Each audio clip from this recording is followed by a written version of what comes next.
Opposite ends of the spectrum in their spring debuts for the Cubs on Monday. Pryor was roughed up for 3 runs in 1 1/3 inning. Of the 9 batters he faced, Pryor fell behind 8 of them, throwing just 17 strikes on 39 pitches. Afterward, Pryor said that while he's not happy with the outing, it is early, and if he was still pitching this way 3 or 4 weeks from now, he would be in a panic mode. The other Cubs' often injured pitcher, Wood, cruised in his lone inning, setting down Adrian Beltre, Jose Guillen, and Richie Sexton in order, needing only 12 pitches to do so. Well, if you don't have hope, what do you have? Apparently, Carlos Zambrano, lots of hope, so much that he's guaranteed a Cubs World Series win. Okay, when pressed, he said he was almost sure the Cubs would be champs. He also guaranteed that he'll win the NL Cy Young. Hear it for yourself. Whatever happened in the past, I left it in the past. And, we live this year that I win the Cy Young, and, we enjoyed that. Besides that, we will win the World Series. I guarantee you that, and I have a faith. Zambrano just missed the Cy Young last season, time for the NL lead with 16 wins, also finished in the top 5 in the senior circuit in opponents' batting average, win percentage, strikeouts, and ERA. So the Cubs going to win the World Series, Brian. That's what he says. That's what he said. Good to be confident. Dodgers and Red Sox. Manny Ramirez is out there, and Manny Ramirez just never really got a good look at this. Look, a lot of things can happen out there, Jay. A lot of sun, wind, fans signing autographs. All right, it happens. Manny is Manny. Later in the game, there's Juan Pierre, new Dodger. Scorches this, base hit, drives in a run. Dodgers win this one 2-1. By the way, Boston pitcher John Lester pitched a perfect inning against the Twins in a split squad game, also played today, just finished cancer treatment, so very good news for John Lester. Yeah, good news for the Duke men's lacrosse team, #1 in the new Inside Lacrosse Media Poll. Duke men's lacrosse team 3-0. He's Brian Kenny. I'm Jay Harris. Thanks for watching. Fans file into the Richmond Coliseum. There'll be close to 11,000 on hand tonight. Last year's darling, the Patriots of George Mason, have another chance to make the NCAA tournament. But the Rams of VCU, who had the best regular season record, have different ideas. The CAA Championship is on the line, and a trip to the NCAA tournament coming up next.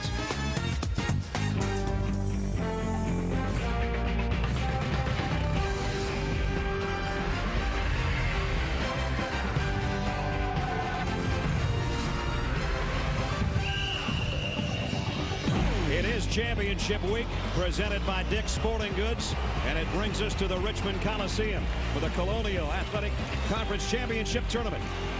Patriots of George Mason and the Rams of Virginia Commonwealth set to do battle in front of about 11,000 fans. George Mason, last year they made it all the way to the Final Four. They have really had to dig in. They become the first team in CAA history to have to play 4 games. They beat James Madison, Hofstra, and then ODU yesterday. VCU is the #1 seeds, had a little easier go. They had to beat Georgia State and Drexel to get to this championship round tonight. Welcome, everybody. I'm Brad Nessler along with Jimmy Dykes. Partner, we couldn't have a more intriguing matchup, I don't think, because we've got George Mason, who kind of captured the imagination of not only the basketball world, but the entire sports world last year by making the Final Four.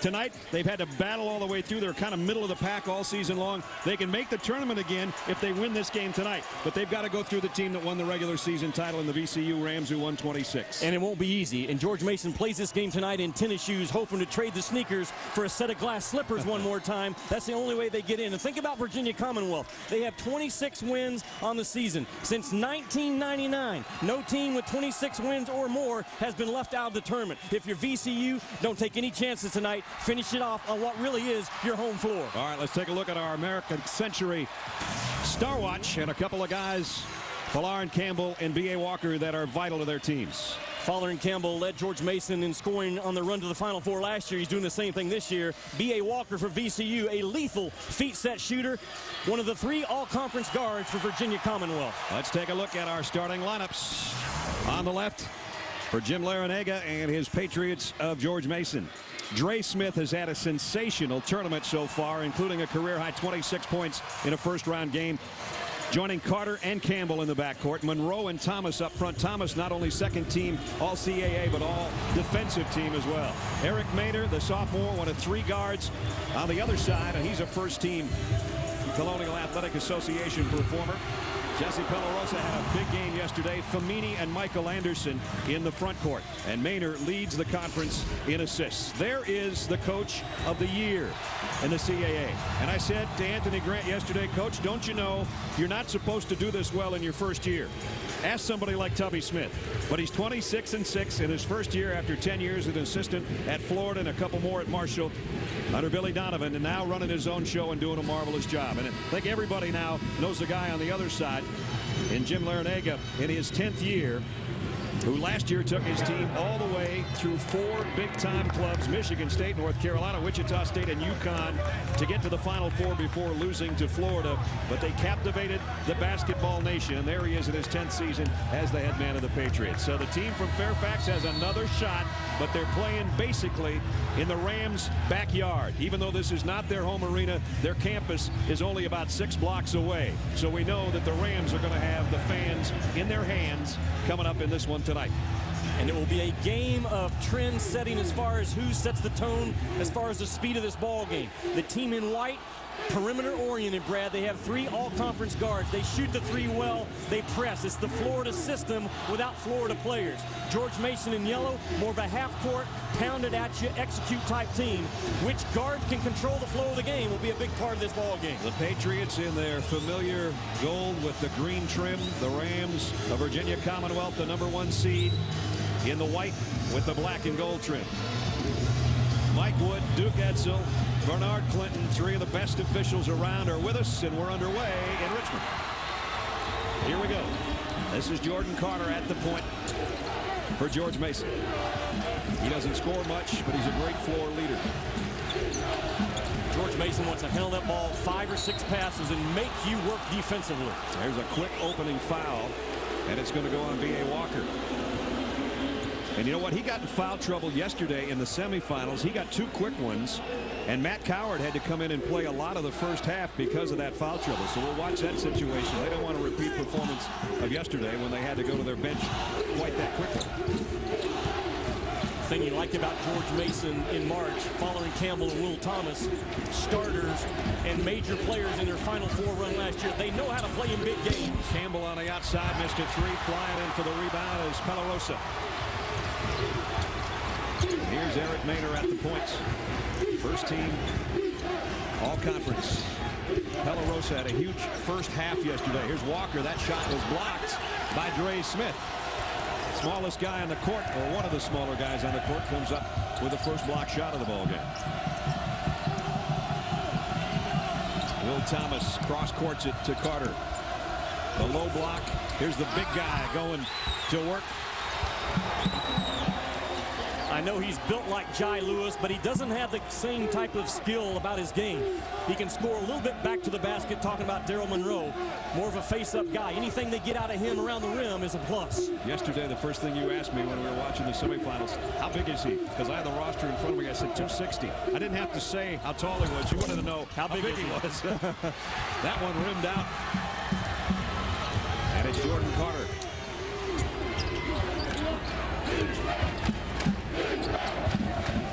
Campbell playing this game, that basketball, with a little bit of a tweaked hamstring, not 100%. Pulls up at the free throw line and buries it. 4-0 Patriots.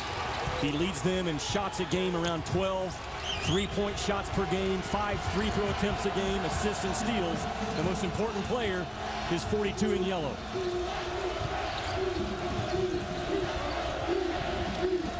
Maynor on the dribble, pull-up jumper on the elbow, off the mark. Rebound comes off to Thomas. An active George Mason team in the early going here. Virginia Commonwealth can't get off the schneid so far. Brad, and think about George Mason on Friday at this tournament. They were hoping to win another game or 2 to get in the NIT. Exactly. Now they're on the verge, Cinderella, going back to the dance again. They're 18-14. They were middle of the pack at 9-9, a little above the middle of the pack. And no team has ever played 4 games in this tournament before. They're in their 4th one. So this is their 4th game in about 95 hours. And not a lot of sleep in between. We'll see how their legs do as the game goes along. And a walk on Pellarosa. And he's playing on a bad foot, and that may have something to do with it. We talked to him right before the game, and his arch is still giving him some trouble, and he said he tweaked it in the warm-ups. A competitor, a guy with a strong will. I love what Jim Larinaga did with his club today. You're talking about his team playing 4 games in 95 hours. He told his club at the end of the shoot-around, back at the hotel, I want music on in your rooms. I want you dancing. In the locker room, I want the music on. I want you dancing. Create enthusiasm, create energy. How else do you create energy for 18 to 22-year-olds? You don't have 1 hour scouting reports. You turn the music on, and you say, Cinderella, let's go dance one more time. For 60 years, Best Western has believed that individually owned hotels know what business travelers like best. That's why we offer our free Gold Crown Club International card. Use it to earn points towards free nights, air miles, car rentals, and more. We thought you'd like that.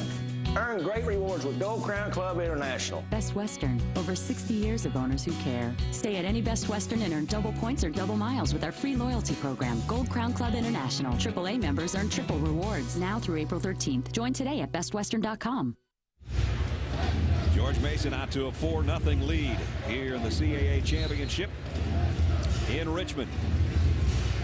And the Rams have the majority of the fans, although there is a lot of yellow and green out here as well. Cinderella, as it said on the sign, and as Jimmy said, is off to a good start. And ever since George Mason put Carter and Dre Smith in the lineup and slid Fowler and Campbell to his natural position, George Mason has played their best basketball over the month of February.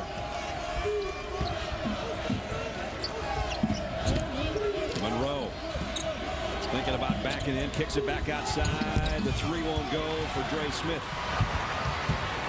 And you see Monroe hesitant to tower around the rim. That is not his game. VCU still looking to get on the board, and we're almost 3.5 minutes into the game. Belarus hit 4 for 4 outside the arc yesterday. Famini inside, and Will Famini gets VCU on the board. And Brad, they tried to double him, but the double didn't come quick enough, and it didn't seal off and get shoulder to shoulder. Famini read it and slipped right to the rim. So it took 3:22 for the Rams to get on the scoreboard. Smith mishandled the pass. He was open for another 3.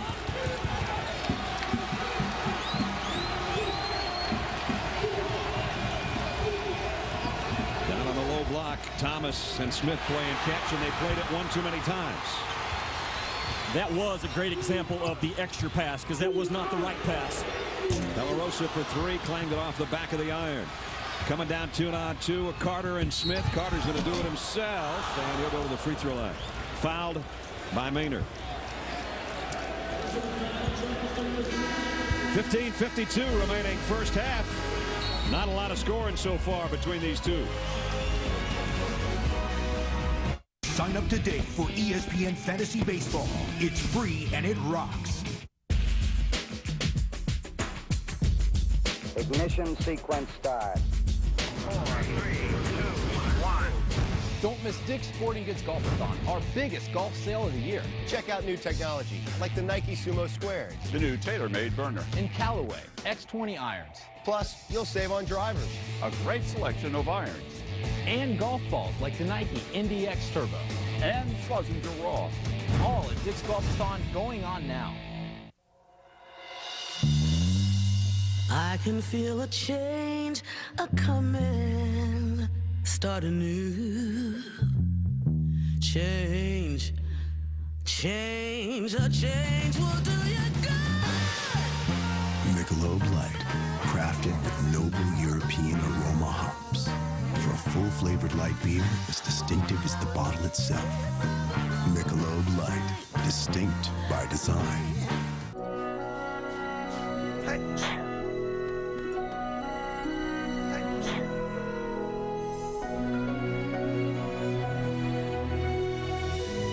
Hot soup, $4. Cold medicine, $11. Blanket, $24. Making it all better. Priceless. With PayPass on your MasterCard, just tap and go. ESPN's exclusive exclusive presentation of college basketball is presented by Dick's Sporting Goods. Every season starts at Dick's. And in part by Michelob Light, a classic all-malt lager brewed with the finest European hops. Try the taste. Early here in Richmond, 4-2. George Mason out in front with under 16 minutes remaining in the first half. Championship week in college basketball continues later tonight on ESPN and ESPN2. Right after us on ESPN, Santa Clara takes on Gonzaga in the West Coast Conference Championship. Then at 9 o'clock Eastern on ESPN2, it's Siena and Niagara in the Metro Atlantic Athletic Conference Championship. Championship week presented by Dick's Sporting Goods on ESPN and ESPN2. All tonight. There's the bracket in the West Coast, Gonzaga and Santa Clara. And normally in past years, Coach Few's team kind of knew they were going to get there anyway because they won so many games, and it's not quite that way this time around. No, the Zags usually trying to improve their seed this time of the year. Right now, they're trying to just make sure they're going. They're going. Santa Clara's got a lot of size around that rim tonight for the Zags to deal with. Jordan Carter at the free throw line. 6-foot junior out of Indianapolis. Brad, Virginia Commonwealth beat George Mason twice this year by getting the game going fast 3 or 4 different times within the 40-minute game. That's what they must do again tonight if VCU is going to win. Here's some backcourt pressure from the Patriots. VCU doesn't have any trouble with it. Michael Anderson handling. Jamal Schuler in the lineup for the first time tonight for VCU. So far, all perimeter out of Virginia Commonwealth. Only one shot inside that 2-point area. And that was Famini, who went up and under and threw a double team. 8 on the shot clock. Maynor, a lot of dribbling on top. Gets it to Famini, but in a bad spot. And you can give that turnover, I think, more to Maynor than Famini.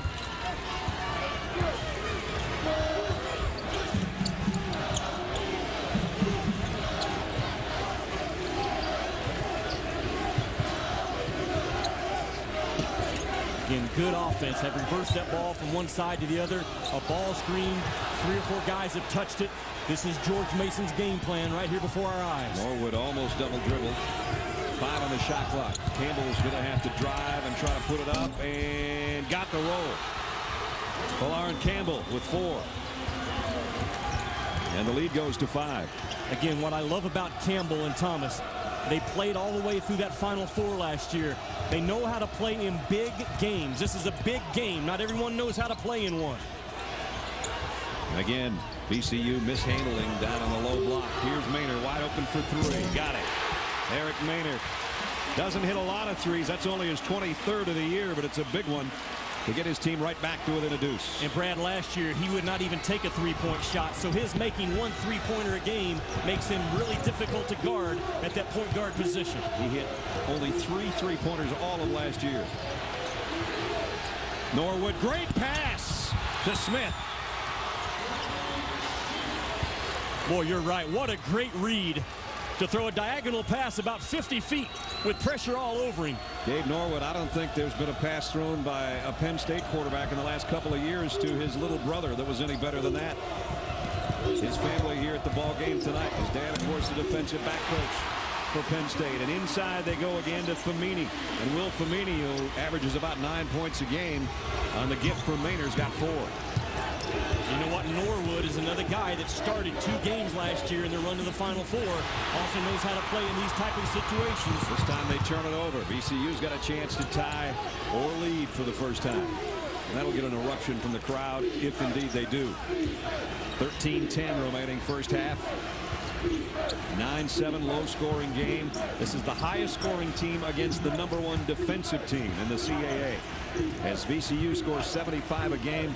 And the Patriots only give up 59. There's a whistle and a foul. And it's going to be Andre Smith who scored on that bucket on the Norwood gift right here. Well, this is a great job by Norwood to keep his dribble alive. And watch right here. He back dribbles just enough to give himself some room to see what's happening down the floor. If he doesn't make that one little back dribble, boy, the white jerseys just chew him up. That's an experienced play out of Norwood that gets an easy 2 points. At the free throw line, Eric Maynor. First team all-conference, average 13.5 points. The #1 assist man in the league at 204 coming in. And that's his first Beg your pardon, he hit the three-pointer. He's got 4 points. And Brad, this Maynor kid, the coaches I've talked to in this league over the last couple of weeks have always said Maynor is the best in the league at driving the basketball and forcing the contact. As a result, he gets to the free throw stripe 5 or 6 times a game. He is terrific at understanding where his body is and where the defender's body is. VCU took both games during the regular season this year between these two clubs as Maynor ties it up for the first time tonight at 9 apiece. But Maynor had 10 rebounds and 10 assists in the first matchup. So that's kind of echoing what Jimmy's talking about his versatility. And now Mason turns it over, and VCU's got a chance on this shot to lead. And a whistle and a foul. Might be on Monroe. Duke Edsel made the call. Nope, it's going to go the other way. It's going to be on Michael Anderson. Jim Larrañaga's squad just a little too fast. 2 out of the last 3 possessions against that full court pressure. Turnovers have resulted because of the speed. Some backcourt heat now from the Rams. Carter's having a little trouble with it. Now gets it across the timeline on the pass to Thomas.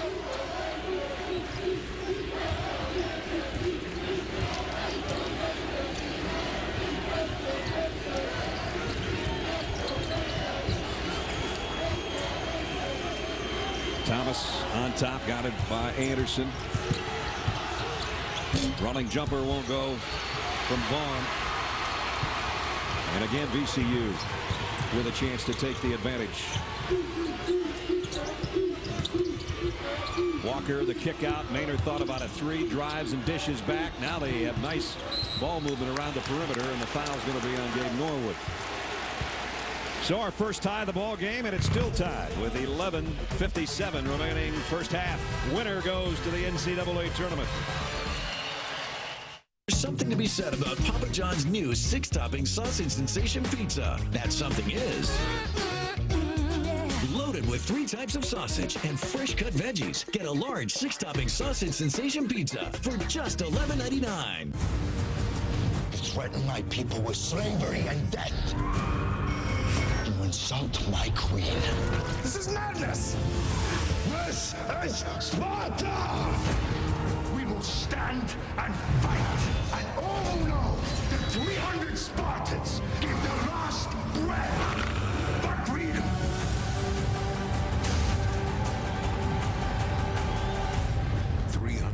Rated R. Starts March 9th.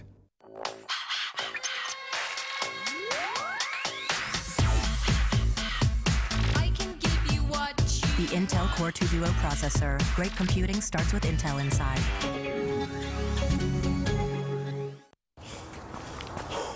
What is victory?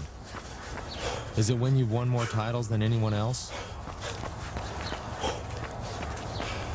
Or is the greatest achievement of all building a foundation for yourself so you can become one for someone else? Go, Bella. Keep pedaling. Keep pedaling. You got it.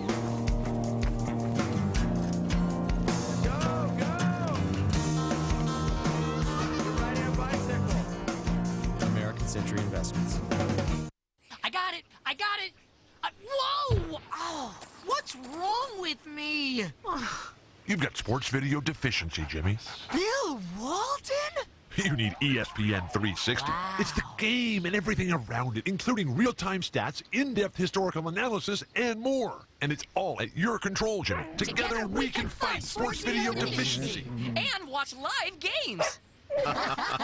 Log on now. The Patriots fans hoping for another trip back to the NCAA tournament. They're tied with VCU at 9 apiece. We'll talk about the teams in this league, Jimmy, and how many teams would get in. VCU has the most wins right now, 26. Well, there 2 teams jump out at me. Virginia Commonwealth, because of their 26 wins. I've already said no team since 1999 with that many Division I wins has been left out of the tournament. Plus, they're the regular season champions with 16. And I also think a hard look at Drexel. The reason why I say that, they've got 13 true road wins at Vermont, at Villanova, at Syracuse, and their last one at Creighton on February the 17th. That one, to me, is a common sense index win for Virginia Commonwealth. I mean, for Drexel. Because if you're Drexel, you go and win at Creighton on Bracket Buster, you've sent a big message as far as to the selection committee, in my opinion. Drexel lost yesterday, 63-56. to Anthony Grant's Rams of VCU. Thus the matchup tonight. Colonial Athletic Association record regular season for the Rams. They were 16-2. 16's the best ever in the regular season. And they're at a school record right now, tying 26 wins coming into this championship game tonight. Maynor on the drive, gets the dish underneath, and going to the free throw line. No, it's going to be an offensive foul on Michael Anderson. Will Thomas has the quickest feet defensively that George Mason has. He's guarding the dribbler. Then look at him slide over and continue on the play. He was guarding the dribbler, and as soon as the pass was given, Will Thomas didn't give up on the play defensively, got his feet set and took a big charge. 2 on Michael Anderson, and Anthony Grant's going to have to sit him. Now we see Matt Coward in the lineup for the first time tonight. I said he played extensively in the backcourt for VCU yesterday because of foul trouble. And he played pretty well. This time Carter got away from him, though, on the drive and scored. Jordan Carter has 3. His speed is maybe the best asset he brings to the floor, because with that basketball, he can get from the three-point line to the rim in about 2 dribbles in about a half a second. He doesn't worry about scoring. Only scores about 5 points a game, but he's capable. He just doesn't shoot much. TJ Gwynn in trouble with a double team. When George Mason with 2-point territory, tough defense early in this ball game. And now Maynor's going to get a late start on trying to get to the basket with 3 on the shot clock. He got it up there, rattled it out, and Monroe clears it ahead to Carter. So Mason with a 2-point lead, packing it down low to Thomas. Thomas, nice move in the lane. Offensive foul on him as he hooked his man. So we have back-to-back offensive fouls, 1 on each team. And that's one of the weaknesses for George Mason this year without Jai Lewis, because Thomas caught the ball on the block. Actually, both feet were in the paint when he caught it, and he still could not score with his back to the basket. There's some of the folks that aren't Patriot fans are wondering where some of the names are. You mentioned Jai Lewis, Tony Skinn, Lamar Butler. Those were the 3 top scorers for the team last year. So it's a different club, but they're trying to get the same results. Whether they could get all the way to Atlanta would shock everybody, but if they can get just to the tournament, it would shock a lot of folks. We're at the midway mark of the first half. Brad Nessler and Jimmy Dykes. This is a Colonial Athletic Association Championship game in Richmond. 8 on the shot clock. Coward going all the way. The dish underneath, and it was a good one. Got it to Calvin Rowland, and he laid it in. What a slick move by Coward. When he decided to go towards that rim, he took that ball from a knee-level bounce to an ankle-level bounce and got himself inside. The pace, at least defensively, has picked up on both ends. Campbell will try 3. Thomas, good position, right back up with it. Will Thomas, first basket. 13-11, George Mason.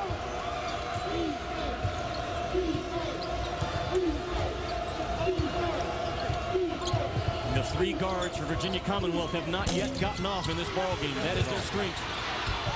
It's kept alive off the Maynor miss. He thought about trying another one. Now he'll pull it out.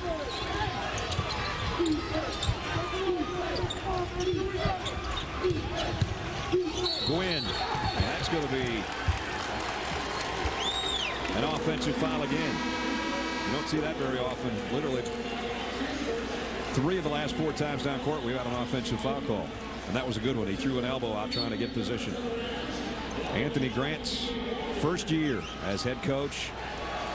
Jeff Capel, the guy that was here before, and the coach of the year. Nothing like making a splash, huh? No, not at all. Come up first year, win 26, win coach of the year honors. I've started hearing Anthony Grant's name pop up for jobs like Colorado just in the last 48 hours. In and out on the jumper by Dre Smith, who hasn't found the range quite as he had in the previous couple of games. Jeff Capel maybe should have gotten a half a vote this year for coach of the league. Yeah, you know what I'm saying? It's his guys. Yeah, sure it is. And Anthony's done a great job of steering this ship. It's not easy to do. Jeff's probably watching tonight. He gets ready for his team. Tournament action. Walker underneath. That pass skipped off somebody else's hand, but they'll take it. It's not easy to get tough two-point baskets against George Mason. Virginia Commonwealth just got one by having a strong, hard cut, and the cutter went all the way and stuck his head underneath the net. De La Rosa giving Carter all kinds of trouble. Just got it across the timeline in time by about a second or a half second. Oh, they swarm you, don't they? Push pass, missed slam underneath. Birdsong missed a jam. He'll hear about that the rest of the game. Speaking about hearing things the rest of the game, how about the next time North Carolina and Duke hook up, huh? Oh, boy. As if it needed more gas. A whistle and a foul, and this one's going to be on Birdsong. Maynor will be going to the free throw line to try to give his team the lead for the first time. So far, we're dead even. 7:38 remaining first half. Rams tied things up at 13. This car is packed with technology. But I find it very easy to use. The car is simple, intuitive. It's elegant, it's beautiful. The way it makes you feel, the safety, the security, the comfort. We walked away from the accident because of that car.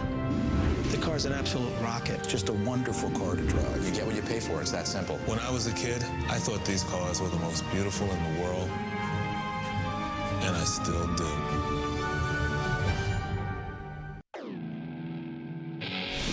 Major League Baseball 2K7. With signature style and a completely redesigned pure baseball game in season and a whole new ball game. Major League Baseball 2K7 from 2K Sports. Rated E for everyone.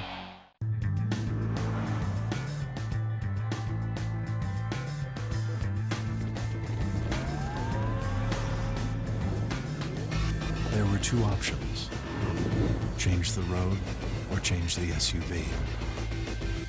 Introducing the Acura MDX with super handling all-wheel drive. Technology takes it to a whole new place. Acura. Advance. Reese Davis with you in the studio. Games on the family of networks. Colonial Championship tied at 13. Over on ESPN2, Purdue is on top of Ohio State in the Women's Big Ten Championship, 23-8.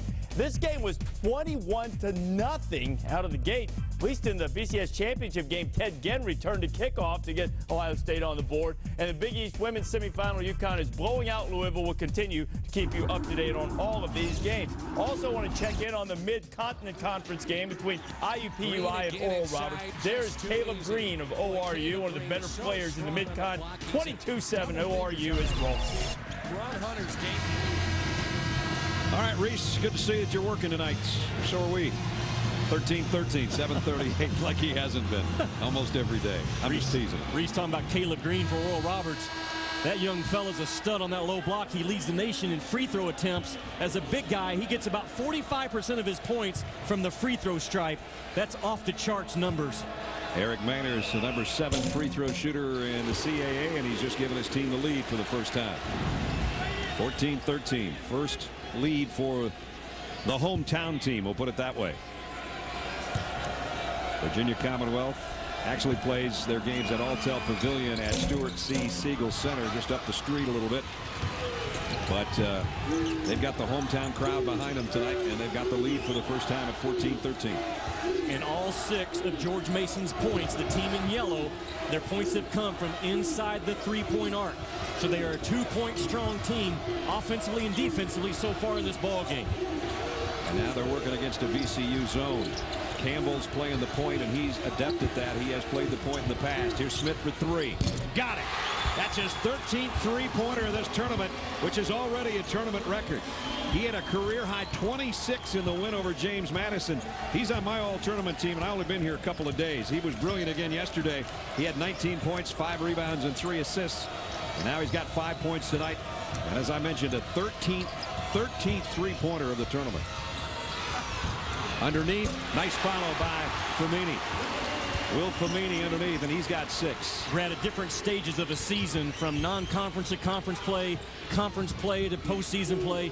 You have to have your team, and you have to have an individual step up from what they've been doing. Dre Smith has been that guy for George Mason.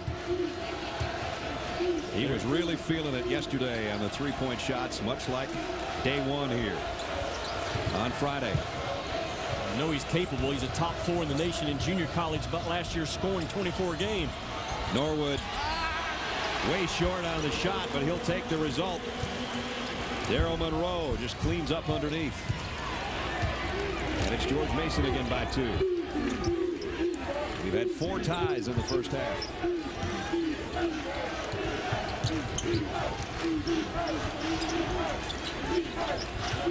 Famini trying to work the lane. Nice up and under, and one. That's a March. That's a month of March strong basket out of Famini. He's 4 for 4, Jimmy, and that's a nice move and all strength. And that's a great example of not your skill, but your will coming through on March the 5th to get a bucket out of Famini. So Famini trying to pick up his 9th points.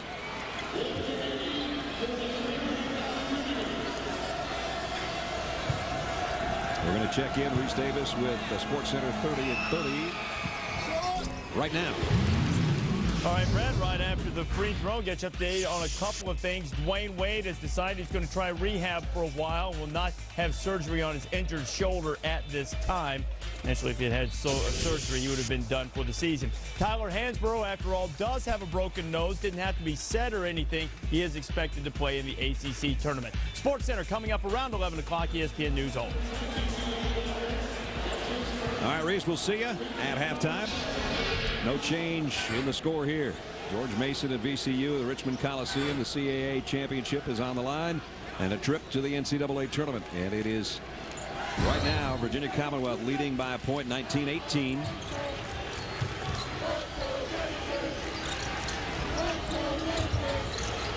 Campbell, nice lead down to Norwood, had it rejected underneath. Comes free to Monroe. The big guy can't get it either. Norwood battles to keep it alive and then walked with it. Nice hustle by everybody underneath trying to come up with a loose ball. But you look at the score and the pace of this ball game. George Mason again trying to be Cinderella with a horse-drawn carriage trying to take them to the dance. As long as that carriage stays in slow mode and the horses don't become thoroughbreds, they're in good shape. This can't become a sprint race for George Mason trying to be Cinderella again. They don't want to gallop. They don't even want to canter. A trot would be okay, but walking's better, you say. At best, that carriage needs to walk or trot tonight for George Mason. Frank Dongo's in the lineup for the first time for VCU tonight. A little different looking lineup right now with Rowland in there as well. And there's a grab by Dre Smith, who was given away about 6 inches in height or more.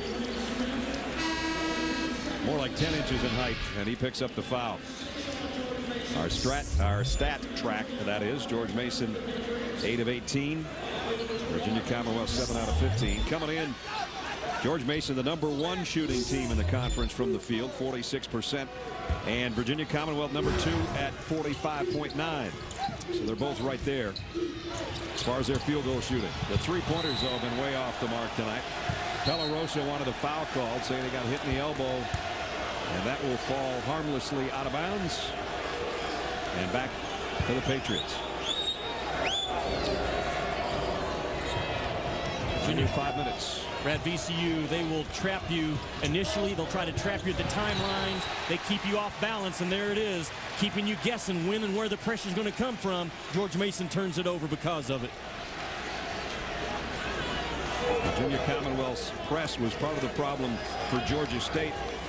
I talked to Drew Catlin, the assistant with Georgia State. I don't know if Drew's still an assistant because their head coach got relieved of his duties yesterday, but he was talking to me the other day about Virginia Commonwealth's press, how they change it up, and you can never get comfortable. Right? Sometimes it's man-to-man, sometimes it's trap the ball, sometimes it's pick it up at half court. Nice move, strong inside by Pelarosa. He's normally a guy hitting him from the outside. Jesse Pelarosa. And the biggest lead of the night for Virginia Commonwealth, up by 3. Again, Virginia Commonwealth, what the assistant coach was telling you basically was Florida's system, not quite Florida's players. Yep. Not a huge difference, but there's a difference in the talent level.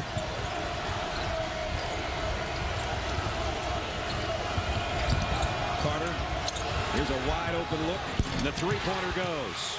And that's John Vaughn, and he can hit him from out there. John Vaughn had 22 points in their 2-point loss at Creighton back in November. He's a specialist. If he's on, he plays. If he's off, he sits down. 42nd three-pointer he's hit this year. That one ties us up for the 5th time tonight. Here come the Patriots, and Vaughn having a little trouble finding the handle, and he gives it right back. So both teams warming up a little bit. Jesse Pellarosa, senior, who's been there before and played in a CAA championship game with the inside bucket.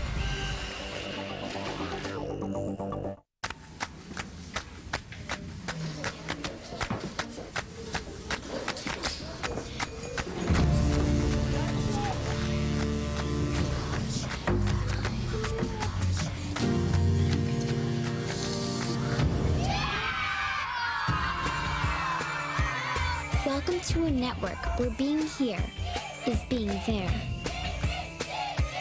Cisco, welcome to the Human Network.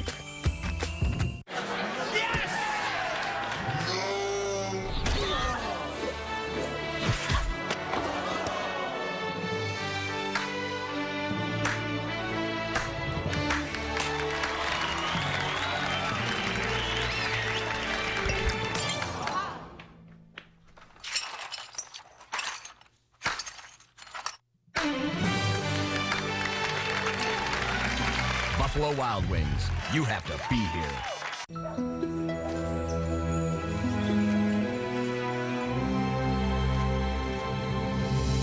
Looking for something. Where's the gold? I got tired of people taking it. So I got a Visa check card. And if this gets stolen, I'm not liable for any fraudulent charges. And I get all that money back. Give me it. No. Give me the card. No. Oh, look, a unicorn. The Visa check card. Safer, better money. Life takes Visa. This car is packed with technology. But I find it very easy to use. The car is simple, intuitive. It's elegant. It's beautiful. The way it makes you feel, the safety, the security, the comfort. We walked away from an accident because of that car. The car's an absolute rocket. Just a wonderful car to drive. You get what you pay for. It's that simple. When I was a kid, I thought these cars were the most beautiful in the world. And I still do.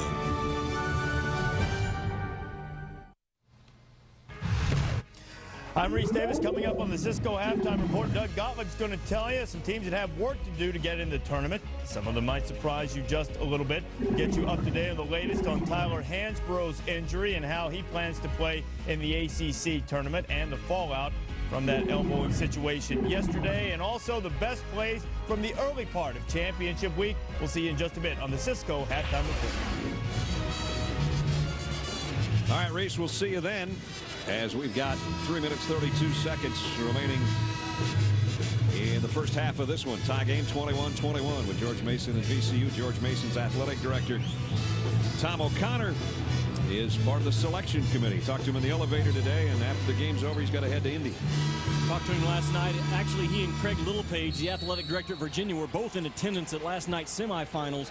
What I like about the selection committee that's in place right now, 6 of the 10 guys, including Tom O'Connor, played college basketball. Tom O'Connor actually was also a head coach at Dartmouth in Loyola, Maryland. So they got basketball guys that will go into that room and not just break down RPIs and strength of schedules and top 50 and all that. They have basketball minds that have watched games, and they'll come up with who are the best teams. I love that about the selection committee. Tom O'Connor, one of those guys, played the game, coached the game. Basketball common sense index will come into play, I hope. And we'll still be arguing about something after they make their choices. Again, Virginia Commonwealth, the team in white, won 16 games in the regular season. And we're talking about the outright champion, Virginia Commonwealth, of the league that sent a team all the way to the Final Four last year. I know we're always told past results does not influence the committee. But that committee, Brad, they're made up of humans, not computers. Right. That has to factor in a little bit. You know what I'm saying? Yep, exactly. Just a tad. At the free throw line, freshman who played at Montevideo, Florida Academy out of Cameroon, Africa, and part of their national team, Frank Dango. 6'7" freshman. That's his first point. He didn't play in either one of the regular season games against George Mason. And here he's given his team the lead again by 1, with a chance to make it 2, and does. Dongo makes it 23-21. Virginia Commonwealth.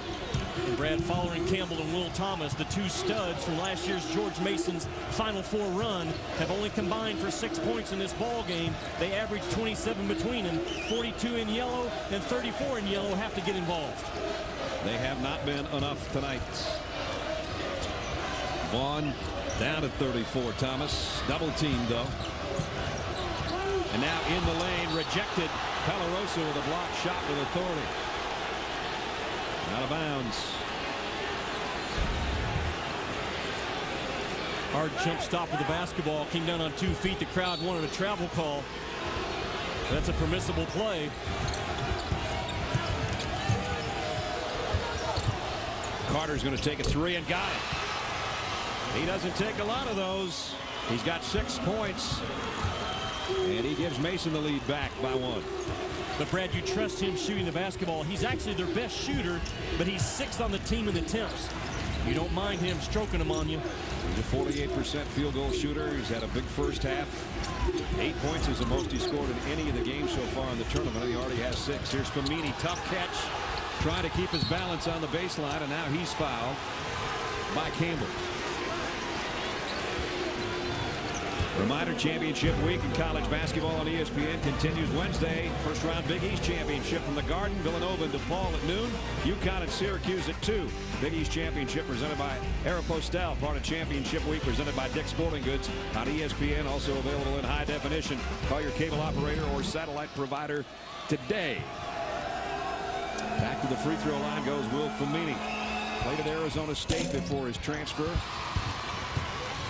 Misses the front end of the 1-and-1. When you look at that Big East tournament starting later this week, a club like West Virginia, in my opinion, they're one of the top 7 or 8 teams that are fighting for one of those last 3 or 4 spots. Important games in that tournament, as is well across the country right now. West Virginia in there at about, what, 21-7 maybe, somewhere around there. Vaughn, nice speed in the paint to Campbell on a cut to the free throw line. And that's one of the guys I just said has to get involved scoring for George Mason. Started every game last year, started throughout the Final Four. Fowler and Campbell has to step up in this ball game. Fowler earns 3 out of 6 from the floor, giving his team a 3-point lead back. Minute 25 to go in the half. Good tight ball game. Famini backpedals and buries it with the roll. I didn't expect Will Famini to have 11 points in the first half, to be totally honest with you. He's 5 for 5 from the floor, by the way.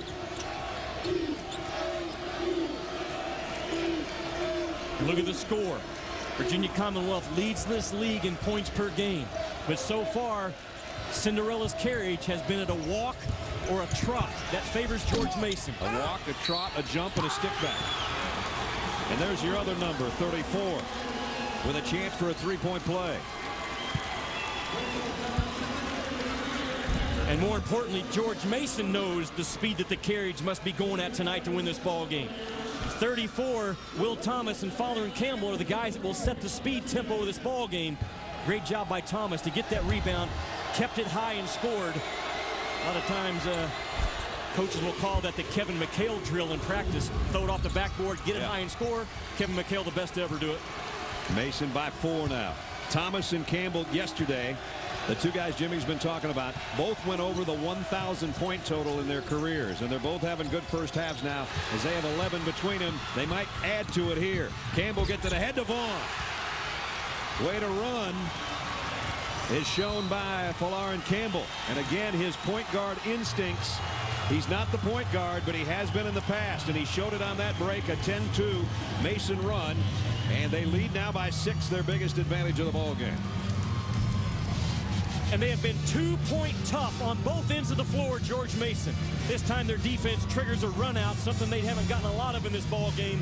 But I go back to Jim Larinaga and what he told his club today. Yes, this is our 4th game in 95 hours. It's all about energy tonight. And he drove home the point. I want the music on in the hotel. I want music on in the locker room. I want you dancing. I want you talking to each other. We're Cinderella last year. We're Cinderella one more time. And they played a pretty good first 20 minutes. First transition points of the game out of Fairfax, Virginia, which is about a half an hour from our nation's capital. Almost 30,000 the school enrollment. Jai Lewis, who played here last year. Chris Widger is a catcher with the Orioles organization right now. And, of course, the conference, the CAA, that they did not win this tournament last year. They went in as an at-large bid and an 11th seed, and they went all the way to the Final Four before Florida, the eventual champion, knocked them off. And they went through some pretty good teams. Michigan State, North Carolina, Wichita State, and UConn. And they went through 2 previous champions to get to the Final Four. Nobody's ever done that. Now here they are trying to win their 19th game. They look like they're going to have the lead at halftime, but can they hold it? Having played 4 games in about 95 hours, you know the legs are going to get a little bit tight in the second half. They've got a 6-point lead right now. VCU can cut into it at the 21-second mark. Vaughn picks up the foul. It'll be his first. B.A. Walker steps up to the free throw line. B.A. Walker out of Onondaga, Virginia. Hope I'm saying that right. It's up on the eastern shore. It's about 1,500 people. His hometown's kind of like mine. The town square is a circle. It's so little. But he's a pretty good player. Smaller than Johnson, Arkansas? I think it's right in there. VA, 15 points a game. That's 9th in scoring in the conference. And he's their leading 3-point shooter as well all time in school history. 264 threes. Has 3 points. Make it 4. And that cuts into the lead. 4-point advantage for George Mason. The shot clock off. Final 20 seconds first half here in Richmond. And I would bank on it that George Mason understands the importance of taking the last shot of this half. This is a veteran team, and they go to their most veteran guy, Campbell, to trigger this last shot. Boy, VCU would love a stop here before the break. They might get it. Double team on Campbell. Throws up a prayer. It won't be answered. And Maynor gets the rebound. No further damage done. How about Will Femini? Averages 9 points a game. He's playing championship basketball. He's got 11 at the break to go with 4 rebounds. Virginia Commonwealth trailing George Mason 31-27 as we head to the Cisco halftime report. And our man, Reese Davis. Reese. All right, Brad, entertaining first half there.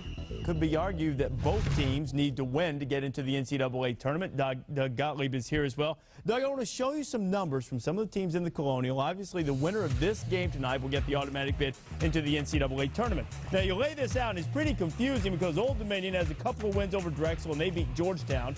Drexel has the best wins at Syracuse, at Villanova, at Creighton. VCU beat Drexel a couple of times. Sort all of that out.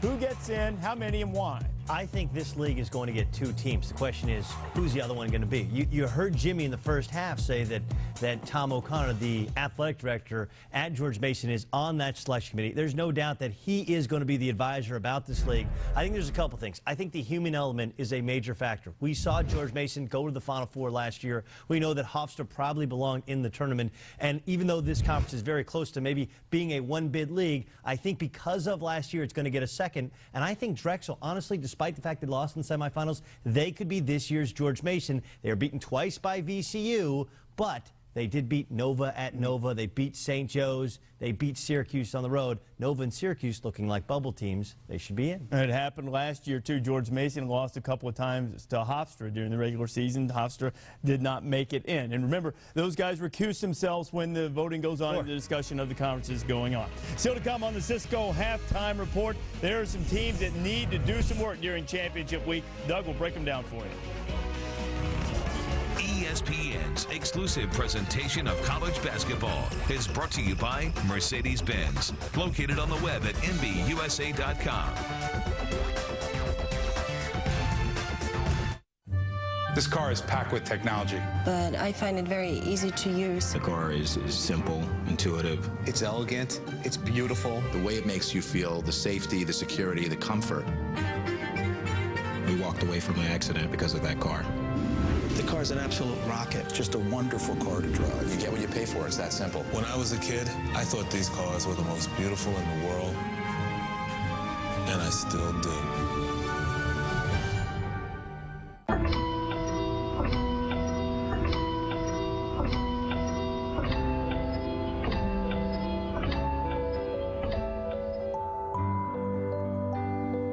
Innovative solutions from Siemens can be found everywhere by helping to make water more pure Buildings more efficient, facilities more modern, communications better integrated, and energy more reliable.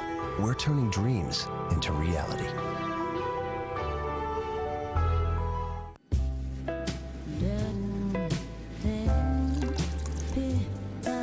If you could travel like this, for the same price as this, why wouldn't you? It's the same with auto insurance. With discounts up to 40%, it's possible to get the personal service of a State Farm agent for the same or less than those other guys. Call an agent 24/7 or visit statefarm.com. The street put them behind bars. The gridiron is a football field. On the gridiron, we do it my way, not your way. Your way got you here. Now one man. Your neck.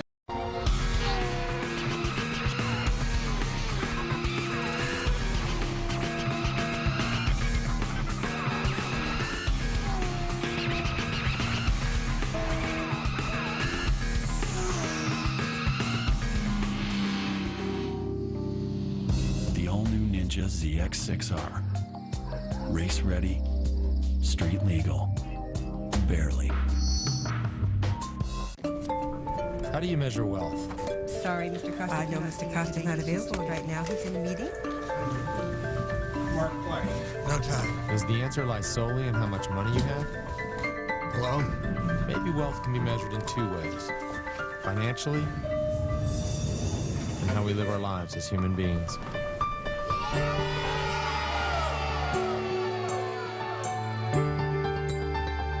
American Century Investments. So I think the meeting went really well. Great job, Abby.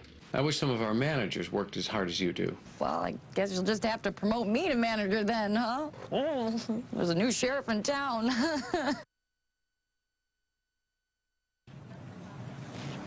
I understand that I have to work my way up.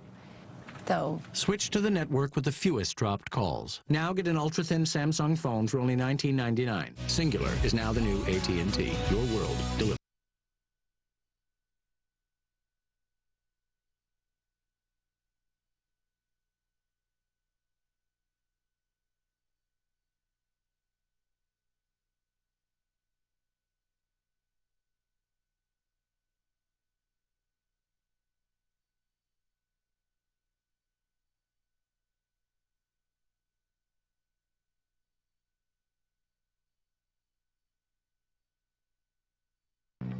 Hockey's back, like you've never seen before.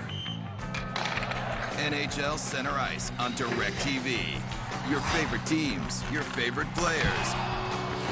Break out of the ordinary with up to 40 games a week of unbelievable action.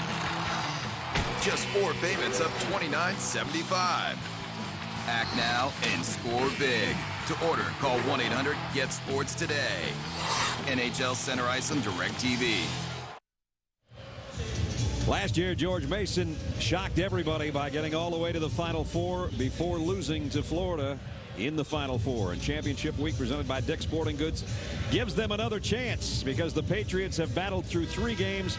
First time ever in CAA history that a team has played 4 games. Not only are they playing their 4th game in, Jimmy, about 95 hours, but they've won 3, and they're ahead at halftime right now, 31-27. And for the folks who are just joining us, they have to win to go to the NCAA tournament. They have to. And again, on Friday, George Mason was hoping to win another game or 2 to get NIT maybe caliber. Right. And they're 20 minutes away from going back to the dance again, wearing those slippers that Cinderella had on them last year. They're hoping to trade those sneakers in over the next 20 minutes. How do they do it? Keep that carriage at a trot or a walk. Cinderella can't get caught up in a Chariots of Fire horse race right now. Keep that tempo slowed down. Well, if you don't know their resume, they only went 9-9 during the regular season in conference play. They're 18-14 now. That sounds pretty good, but they just won 3 games in the last 3 days. Schedule strength, there you see it. Key wins, those aren't the greatest key wins you're ever going to find in your life. They lost both regular season games to the club they're playing right now, and they're 1-3 against the top 50. So Jim Larrañaga knows that his team is 19 minutes and change away from going back to the NCAA tournament. And that would be almost as amazing as what they did a year ago from where they were 4 days ago. You know, the other thing about George Mason's resume that's not on there, they were the hunted all season long because of the Final Four appearance. Only this weekend did they once again become the hunter as the 6th seed. That has played into George Mason making the finals. VCU did not want to turn the ball over on their opening possession of the half, but they get the gift back from Mason, and Maynor gets it. Three-pointer en route, comes out. Pelarosa, who has not been a factor yet and was big time yesterday in the win over Drexel. He only has 2 points right now, missed that last 3. And here's another turnover, back-to-back turnovers by the Patriots. Maynor, the lob to Walker. Now that'll get their fans and maybe this team going a little bit. They cut the lead to 2. And just the second that the speed of this game gets going quicker, the team in white makes a little bit of a push. And a whistle and timeout taken by George Mason right away. So as soon as the speed changed things, the head coach of the Patriots said, let's talk this thing over, fellas. 2-point ball game on this one. Maynor to his backcourt teammate Walker. ESPN Golf Schools presented by American Express. Call 1-800-642-5528. This is much better than the last sports bar.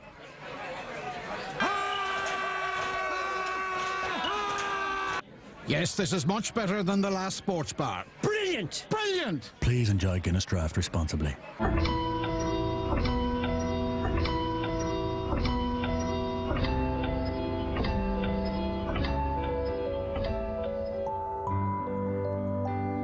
Innovations from Siemens can be found everywhere.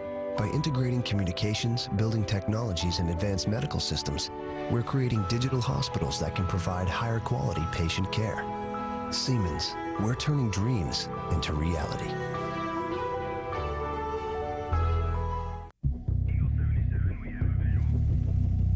I joined the National Guard and never thought I'd be saving lives. It's more than money for college. It's built my character and given me a sense of accomplishment. And I'm the leader of my team. I put on the uniform and I have a whole new outlook on life. Country, community, family. That's what matters most to me. If that matters to you, go to 1-800-GO-GUARD.com. This is the all-new CR-V, redesigned with a whole new viewpoint on styling and engineering. This is the Ridgeline, the first truck with a lockable in-bed trunk. The Pilot, it seats 8 and has 244 horsepower. And the Element, which can reconfigure itself in 64 different ways. Honda, 5-star crash test safety rating on every truck we make. There's something to be said about Papa John's new 6-topping sausage sensation pizza. That something is loaded with 3 types of sausage and fresh cut veggies. Get a large 6-topping sausage sensation pizza for just $11.99. George Mason by 2, just underway here in the second half of the Colonial Championship here in Richmond. As we take a look at our Guinness first half statistics, both teams shot 50%. Neither team did a very good job outside the arc, although Mason did the better of it. The rebounding advantage and second chance points also went to the Patriots. And Brad, if you're going to spring an upset, you have to have 2 or 3 things that fall in line with springing an upset. George Mason was strong on the board. They were +6. They minimized easy baskets by Virginia Commonwealth. VCU had no transition points in that first half. They just got one right before that timeout. First time in the ball game. On the slam by Walker off the feed from Maynor. Now they've got it down to a 2-point game. Remember how tough I talked about George Mason was in the first half? 2-point territory. They got to get back to that type of a game. Ray Smith not shy about shooting. Missed the 3. Chance for VCU to tie. Maynor. And he's fouled en route to the basket. Now is it a shooting foul or not? It is. He'll go to the strike. And that is not the 2-point tough defense that Jim Larinaga had going for him the first 20 minutes. Maynor brings it from coast to coast, gets all the way to the rim. Defense doesn't rotate over and cut him off with a purpose. Maynor now stops the game and gets to the free throw strike because of it. He's 3 out of 4 from the line tonight. Not a guy that misses very many. 83% last year, 77% this year, but only 3 out of 5 so far this evening. And what I love about his game as a point guard, he understands how to get his body on the defender's body and then puts the whistle in the official's mouth. He creates contact as well as anyone in this league. Here's the backcourt pressure from the Rams again. Looks like Gabe Norwood, I was going to say he's going to get across the timeline, and now does with the pass to Thomas. Let's see if they get Thomas and Campbell involved again. Was a great job by Norwood. He was trapped at the timeline. He back dribbled about 2 steps and gave himself vision to beat the press. 10 on the shot clock. 2 minutes into the second half. Nice little skip pass down to the low block to Thomas, and a whistle and a foul. Brad, here's what I'm talking about with Norwood. Again, he started twice last year on the run to the Final Four. The pressure comes. Now watch what he does. See the back dribble right there? All that did was create enough space for him to have vision to find his teammate. If he doesn't make that back dribble, the defense just swarms on top of him and takes away his eyes. Monroe going strong in the paint. Patriots by 3. Here's the overplay by Smith and the steal. And Dre trying to go coast to coast does. That's signs of that 24 points a game that he scored last year in junior college ball.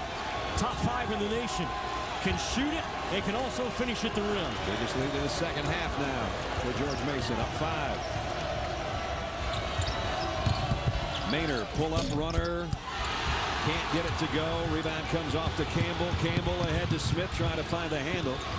And does. They'll bring it back out on top. So a 5-point lead for the Patriots. Biggest lead of the first half was 6. I know Virginia Commonwealth is the #1 seed, but here's the difference a Final Four run can make for you if you're George Mason.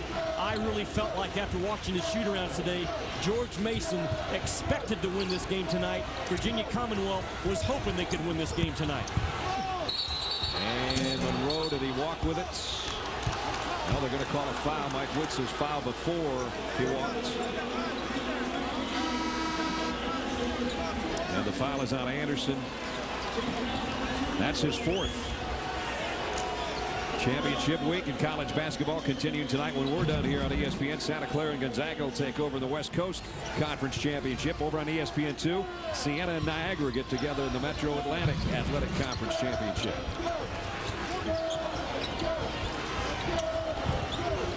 Three and a half minutes into the second half. George Mason. Smith can't get it. Rebound. He gets his own battle and scores again. What a Valentine by #1 in white. Because that was a 50-50 ball. You see him pounding his chest on the way back down. Cinderella's got a lot of things working for her in this ball game with 16 to go. Biggest lead, up 7. Pelarosa gets it to Maynor for 3. That's off the mark. Battle for the rebound. Let's see. It'll be a push, I think, on Kalarin Campbell. And that is his second foul. Virginia Commonwealth, Jimmy's only 1 of 9 outside the arc. That's not helping anything tonight. And here's the guy that's one of their best three-point shooters, Pelarosa, but tonight he's only got 1 field goal. 0 for 4 outside the arc. But George Mason, don't look at the defender on the ball. Look at the guys off the ball in yellow jerseys. They stay down in the stance the entire possession. They keep their head on a swivel. That's why they're so good defensively. Pelarosa tried the 3 over Campbell. And it's out of bounds to George Mason. They've got a 7-point advantage, courtesy of doing a lot of things right, including playing defense. Dre Smith, the overplay, going coast to coast. Patriots 37-30.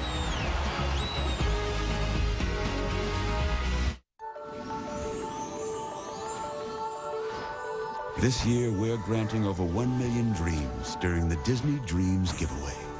Like small surprises, magical fast passes, and for the first time ever, a stay at Cinderella's castle. So come live your dream during the year of 1 million dreams at the place where dreams come true. Visit DisneyParks.com.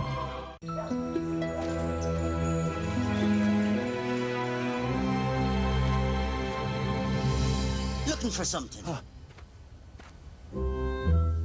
Where's the gold? I got tired of people taking it. So I got a Visa check card. And if this gets stolen, I'm not liable for any fraudulent charges. And I get all that money back. Give me it. No. Give me the card. No. Oh, look, a unicorn. The Visa check card. Safer, better money. Life takes Visa. You're looking at the unit body structure of one of the most well-built sedans in America. Its reputation for quality and reliability is unmatched. Its sophisticated engineering, legendary. Its commitment to safety, uncompromising. This is the soul of every Accord we make. Then we pour our hearts into it. And that completes the picture. You can see Honda in the details. Donovan McNabb is driven, motivated, hungry. Hungry enough for Campbell's chunky New England clam chowder. Feed your NFL-sized hunger. Campbell's Chunky. Meals that fill you up right.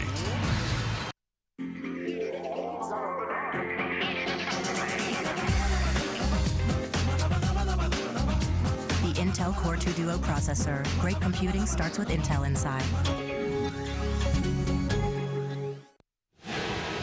Mason by 7. Everybody in the Patriots family gets involved with a basketball practice, don't they, Jimmy? Well, in March, you have to pull up on everything you can to motivate your kids. And today at the shoot-around, Jim Larinaga, at the end of the shoot-around, their student manager, his name is Took Fan. There he is right here. That's Took. Oh, Took Fan. He's up there video this game for George Mason. Now, listen to this.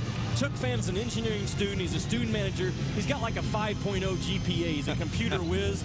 But for 32 games in a row now, at the end of the shoot-around, they put 2 balls in the net so they get stuck and they don't fall through. Took Fan's about 5'8", and the entire George Mason team huddles up, and they chant, Took, Took, Took, Took, Took. He tries to jump up and knock the balls out of the net. He's 0 for 32. But the enthusiasm that Took Fan creates for George Mason is off the charts. We said to Gabe Norwood before the game, Gabe, has he ever gotten close? He goes, not even close. That's a cool story, though. But his effort has been just the same as his teammates as far as trying to get the ball out of the nets at 2 o'clock this afternoon. I loved it. Only in March do you see stories like that. That's right. Foul is going to be on Daryl Monroe. And that's Daryl's 3rd. So VCU's got a chance with that stoppage. And the ball going back the other way. 3-point shooting. Ouch. Nowhere near last night. When Bellarosa, for one, went 4 for 4 and barely shot in the second half. So what has George Mason done to have those numbers be in their favor? They have been great out on the perimeter on the ball and been tough in that 2-point territory. Famini had it stripped by Norwood from behind, but got it back. And now it's in close for Rowland. Calvin Rowland with 4. And the lead cut to 5. Brad, and Virginia Commonwealth has to stay within contact in this game and make some tough twos until their guards can start making some perimeter shots. If they don't get those kind of tough plays, George Mason will make this a double-figure game. They got a stop last time with the offensive foul. Let's see if they come up with another one. The lob inside to Thomas. He's double-teamed. Back out to Campbell for 3. And they do get another stop. Famini with a rebound. Rams, after a 6-0 run by the Patriots, trying to answer with one of their own. The team in white has 3 all-conference guards. That's still the strength of this team, and they can get on a launch pad and go off at any moment. Nice penetration kick out. Bellarosa fakes the 3, and he knows that he's off his game right now and not shooting. He would have taken that shot a million times yesterday. A whistle and a foul as Rowland's going to go to the free throw line.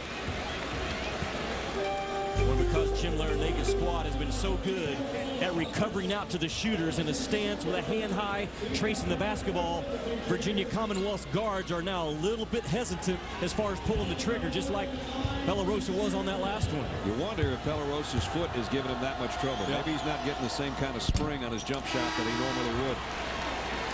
Because he was almost unstoppable in the first half yesterday in the win over Drexel. Rowland, a senior, and there's Bellarosa. That right arch might be giving him some problems tonight. Rowland's already graduated, a senior, pursuing his master's degree right now and pursuing his 5th point of the ball game, and he's got it. Well, leads down to 4. And here comes some backcourt pressure again. So far, it has not been a big problem for the Patriots. They clear out for Norwood, and he gets by his man. And again, pulls up near midcourt, waiting for the trap, and here it comes. Birdsong out in the corner. Vaughn on the drive, and rebound is VCU's. Chance to cut further into the lead. Maynor, that's going to be goaltending. You got to give him credit for the elevation, but all it is 2 points for Maynor on Will Thomas goaltending. So what is Virginia Commonwealth doing? The three-point arsenal has been taken away from the team in white, so they're making some tough twos, getting to the free throw stripe, so they're only down 2, even without their strength being involved in this ball game offensively. Well, Jimmy, after that 6-0 run, it is a 5-0 run for VCU, and they've almost answered the call. They only trail by 2. We've got 13 minutes left. Winner goes to the NCAA tournament. VCU might get there anyway, but they don't want to leave any doubt. And the only way the Patriots are getting there is to win this game. That's what it comes down to, and VCU's got the steal and the outlet. On the run is Schuler, and now the ball loose again. And it's out of bounds to the Rams. They'll have another chance. Brad, is a great defensive play by Calvin Rowland, number 30 for Virginia Commonwealth. This is a kid 30 in white that triggered the play defensively. Great hustle. That's exactly how you play the game in March when your NCAA life is on the line. But Calvin Rowland right there, listen to this.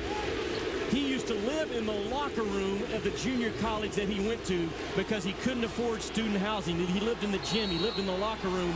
He has taken what at times was a bad point in his life. He is now an all-CAA, all-academic guy making the most of life's opportunities. I love the story of what that guy has done with his life. As I said when he was at the line working on his master's and playing hard in this game, he's been a big help to them off the bench. Maynor turns it over there, though. Opportunity to tie or lead goes by the boards for VCU. George Mason scoreless in the last 4 minutes now. They've seen their 7-point lead cut down to just 2. Got Carter back in there to run the show at the point. Smith, they're trying to break him off the screen. Campbell picked up.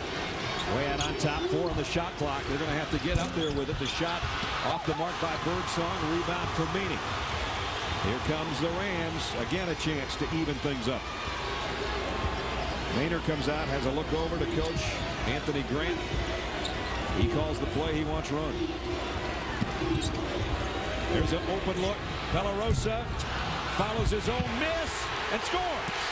He knew it wasn't going, followed it and tied it at 37. 7 straight for VCU. Smith, the little guy, had it blocked from behind by Rowland and out of bounds. This one is getting interesting. 7-0 run by VCU. Their fans feeling it here in their hometown. 11:16 to go. Tied at 37. My Civic is the perfect size for me. Speaking of perfect, just look at it. There's tons of room inside. It's got all kinds of high-tech stuff. So comfortable. So cool. Check it out. Red's my color. Love the red. No, black. Definitely black. You're so predictable.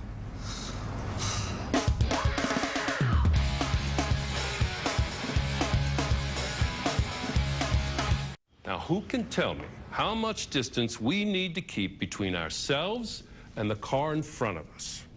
Mr. Light. Just enough to get a good draft, I guess. 2 or 3 inches? Correct. And, no, wait, you mean 2 or 3 seconds? Seconds for what? Seconds behind. I'm not getting 2 or 3 seconds behind anybody. You mean inches? The NASCAR Busch Series at Las Vegas. Coverage begins Saturday at 2:30 Eastern on ABC.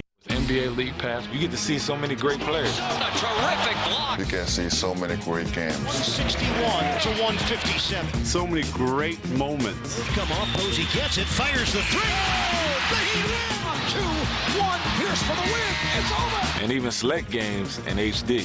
Order NBA League Pass from DirecTV for the special price of just $99. To order, call 1-800-GET-SPORTS or visit DirecTV.com. Make the right move. Get NBA League Pass from DirecTV. It's Ole Miss versus Valparaiso. Mississippi is favored, we're favored, and they're ahead. 2.5 seconds left, and we get the ball. And they throw a pass. He takes a shot. This is for the win. Bam! Bam! It's in. Oh, come on! Let the madness begin with Mega March Madness, because only DirecTV broadcasts every tournament game. It's just $69, so call 1-800-GET-SPORTS before the opening tip. An absolute miracle! It was a miracle. Chris Davis with you in the studio and check in on the Mid-Continent semifinal. IUPUI and Oral Roberts.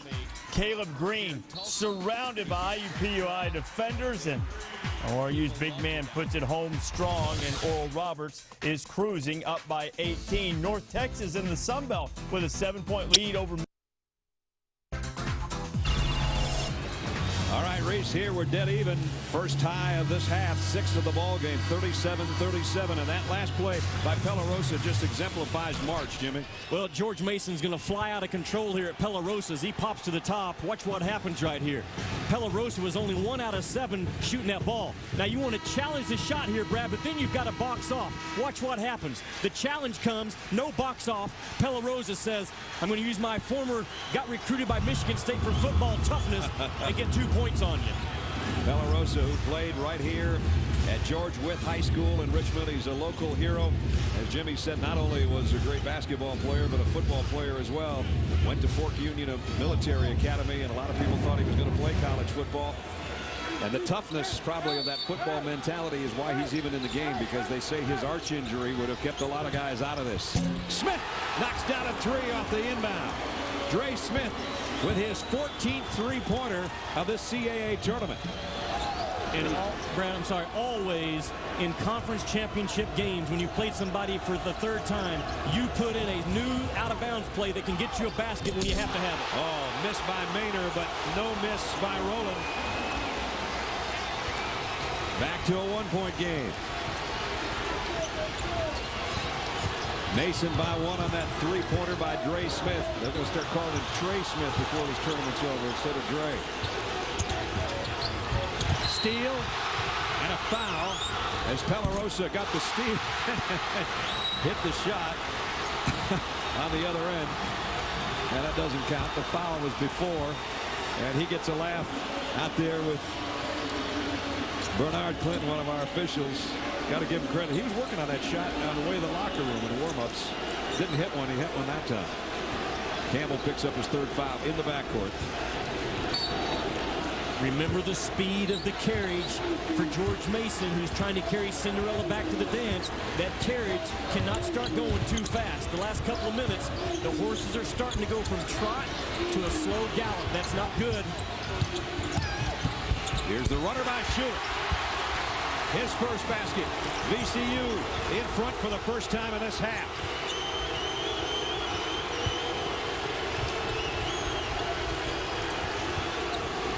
Midway point of the second half, and the hometown team's got a 1-point lead. Thomas, the kick out to Norwood. He penetrates and leaves it underneath for Campbell, and rejected by Fumini. Right at the 10-minute mark.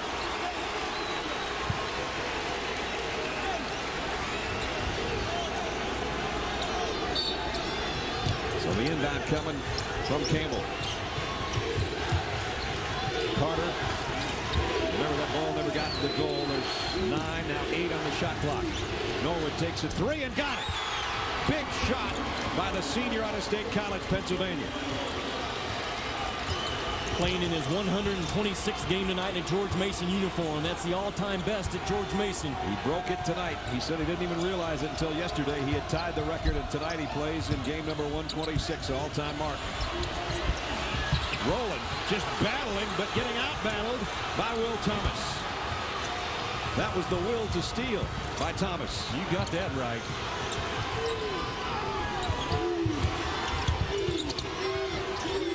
Campbell.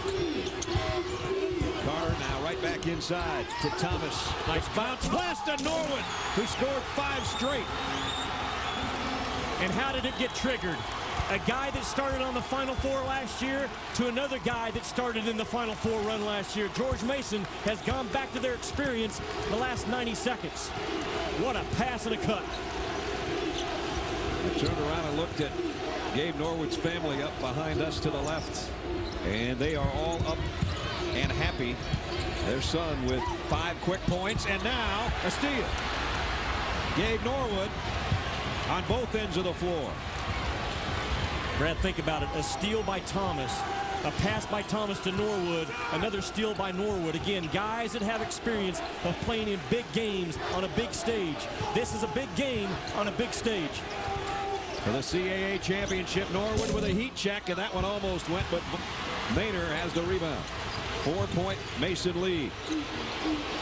De La Rosa again thought about the 3. I just don't think he trusts his foot enough to explode into his jump shot with confidence in this ball game right now. I agree. Maynor with the left hand. Rebound is lost. Picked up. And now rolling. He's rolling on a river.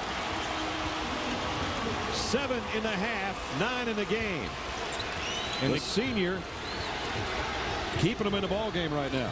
Again, the guy that used to live in the locker room in junior college because he couldn't afford student housing. Now an academic all-CAA guy trying to help his team to the big dance. What a story. Successful for Calvin Rowland in life. Knocked out of bounds, lost out of bounds. It'll be VCU ball. Things are warming up. On the inside, Norwood with the jam. On the other end, Rowland making sure. It's 45-43.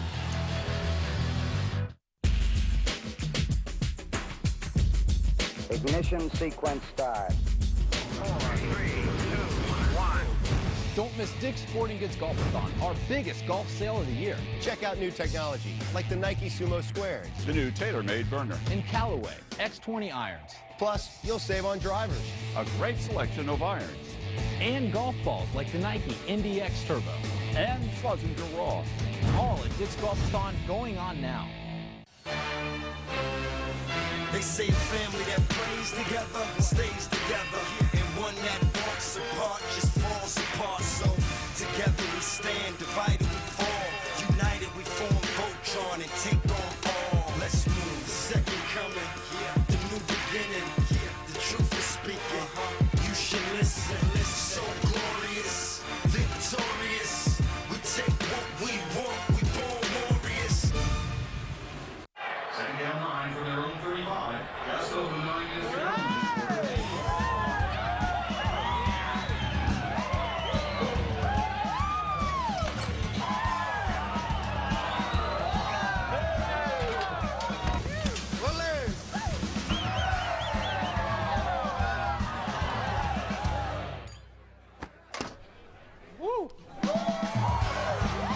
Buffalo Wild Wings. You have to be here. ESPN's exclusive presentation of college basketball is presented by Dick's Sporting Goods. Every season starts at Dick's. Somebody else will be dancing soon. Gonzaga and Santa Clara for the West Coast Conference title. Jeremy Pargo has a thigh contusion. Latest word, he's going to give it a go for the Zags against the Broncos tonight. All right, Reese, 45-43. George Mason here in the Colonial Athletic Association Championship has had the lead a good part of the game. Our Sony PlayStation game track. Biggest lead was 7. That was 37-30.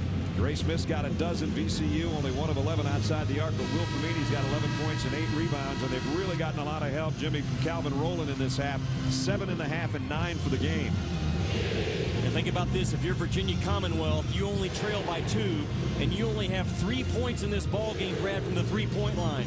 You're averaging 21 points from the three-point line. So if you're Anthony Grant, you're thinking, how have we stayed in this game without making our three-point shots? They've gotten the free throw strike, they've made some tough twos, and maybe with the remaining 7:24 to go, his three-point shooters can make just a couple of big baskets and send Anthony Grant to the NCAA tournament. B.A. Walker and Jesse Pelarosa are their best three-point shooters, and neither has one tonight. Here comes Maynor, the all-conference point guard. That is not by accident. The yellow jerseys continue to check their breath when they catch it on the perimeter, and the 4 help defenders are making those tough twos also. Maynor penetrates. I think that was hoping to be a pass as much as a shot. Instead, it goes right back to George Mason. See what they did on that possession defensively. They covered the three-point shooter with pressure. Once the ball got inside the three-point line, the yellow jerseys converged.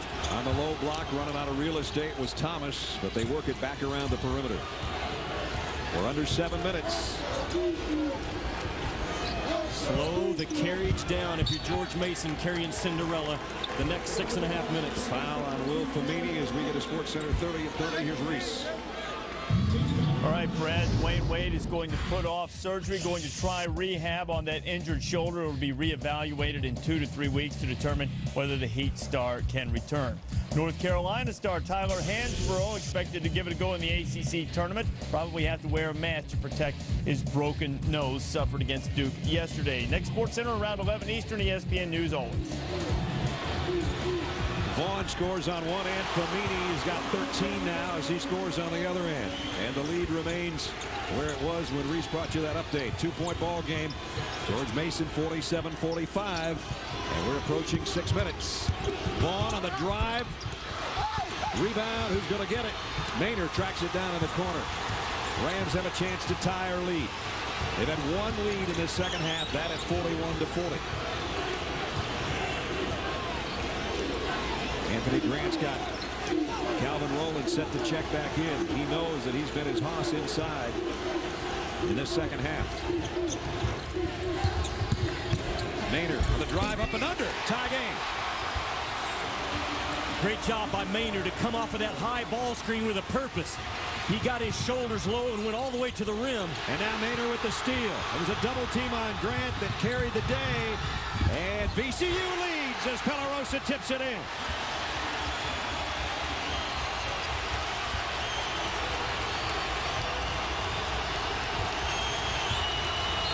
Here's Carter again getting pressured in the backcourt by Maynor. And again, almost lost the ball. A timeout was called by Mason before that loose ball. Jordan Carter upset with himself and slow to get up. See if he's okay. Jim Larinaga with a veteran move to call that timeout, knowing that a turnover is getting ready to happen. Saves his club a possession. Boy, they're having to help Jordan Carter off the court.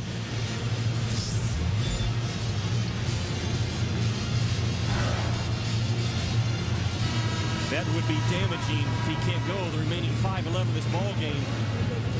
He's a handler against that pressure. Debbie Corbata, the trainer out there, and she basically lifted him off the court. And limping badly. Let's see if we can get a look as he's going to get pressure in the backcourt. And there you see, it looked like he was holding his left knee, but it was his right ankle that looked like it got twisted. And they are working on his left knee. He's got himself in an awkward position. Again, and that's Virginia Commonwealth. Brad, they keep you off balance so well, just like Billy Donovan's Florida squad. They come at you at different spots on the floor with different heat checks at different times. And they can get you spinning around, handling that basketball, and that's exactly what happened to Jordan Carter. The one good thing working for George Mason is they have both Campbell, who has played point in the past, and this guy, Gabe Norwood, who's played so well here in the second half, that can handle the ball in his absence. Norwood at 6'5", that really helps him against Virginia Commonwealth's pressure as far as making plays over the top of it. 5 points, 5 minutes left in a 2-point game. That's VCU with the lead. Only their second lead of the ball game. They're on a 6-0 run. Norwood, 3. Got it! What a huge shot again by the senior, playing his record 126 game, and he's given his team the lead back. Brad and I go back to the fact that following Campbell, Will Thomas, and Gabe Norwood, all those minutes and all those starts last year in March on their way to the Final Four. They know how to win and finish off big games. Salarosa, 3 still won't go for him. Norwood the rebound, ahead to Smith, the lob underneath. Tough catch, tough basket. Will Thomas. And it's George Mason by 3 again. When George Mason has needed to play, it's been Norwood, it's been Campbell, it's been Thomas in this ball game.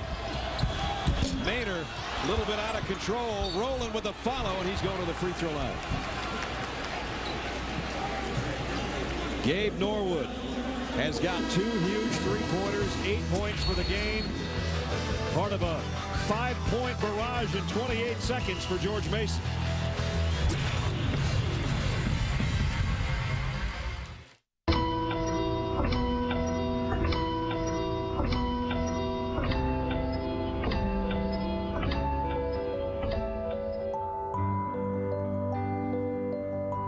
Innovative solutions from Siemens can be found everywhere by making buildings more efficient, communications better integrated, medical centers more advanced, power plants and transportation more modern. We're turning dreams into reality. If there were a store in your town called Peace of Mind, would you pay it a visit? Across America, in towns big and small, there is such a place. New York Life. It starts with our values of financial strength, integrity, and humanity, and continues with our agents. So look for us in your town. You may already know our people, and we are confident that peace of mind is why New York Life is the company you keep. They say family that plays together stays together, and one that walks apart just falls apart. So together we stand, divided we fall, united we form Voltron and take on all. Let's move. The second coming, the new beginning, the truth is speaking. You should listen. So glorious, victorious. We take what we want. We born warriors. If there ever was a week to leave it all on the floor. Maynor, that's a 3. What a pull! What a pull! Yes! It's gonna count! And it's over! It's this one. The tremendous defensive play. Hustle! How badly do they want it? The wait is over. They are going to the NCAA tournament. Championship Week, presented by Dick's Sporting Goods, continues through Sunday on ESPN, ESPN2, and ESPNU. This tournament final has arrived, and so too have Dick Davies Broncos of Santa Clara, ready. Mark Fuse Gonzaga Bulldogs. Mark's little boy, one of the many, hoping up-tempo guard Jeremy Pargo will play tonight, but he has an injured thigh. Another big dance ticket on the line tonight out west. Right now, let's go back to Brad Nessler. All right, Dave, we'll see you when that one's over. This one far from over. 3:57 remaining. George Mason trying to get back to the NCAA tournament. After their miracle run last year to the Final Four, can they even get to the dance? They're 3 minutes and 57 seconds away, but VCU is within 3. Virginia Commonwealth ball. And at the free throw line, fouled before that timeout, Calvin Rowland, who has been huge off the bench. In fact, he is the leading scorer for VCU in the second half, averaging 3 points a game and doing so much more right now, but he missed the free throw. He came in only a 49% free throw shooter, and he's 1 for 3 from the stripe tonight. This could give him double digits and could make it a 2-point game. If you're VCU, I understand that you've won 16 games, the first time ever in the history of the CAA. You've also won 26 games, which since 1999, no team with 26 wins has been left out of the big dance.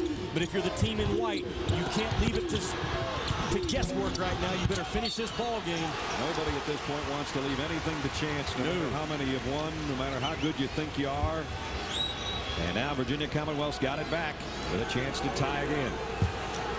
They've only been tied once in this half at 47. The lead has seesawed back and forth.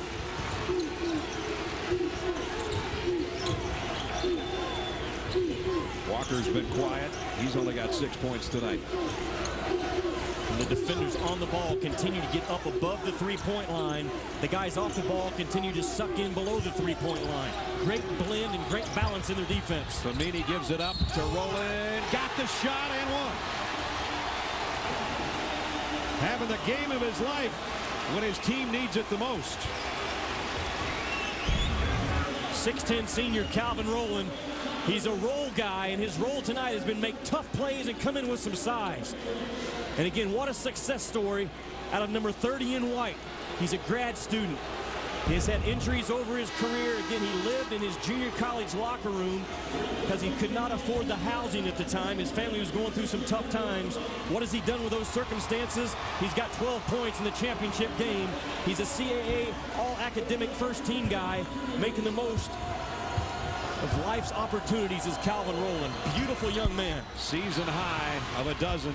Missed the free throw, so an opportunity to give his team the lead. It's 52-52, 3:12 remaining.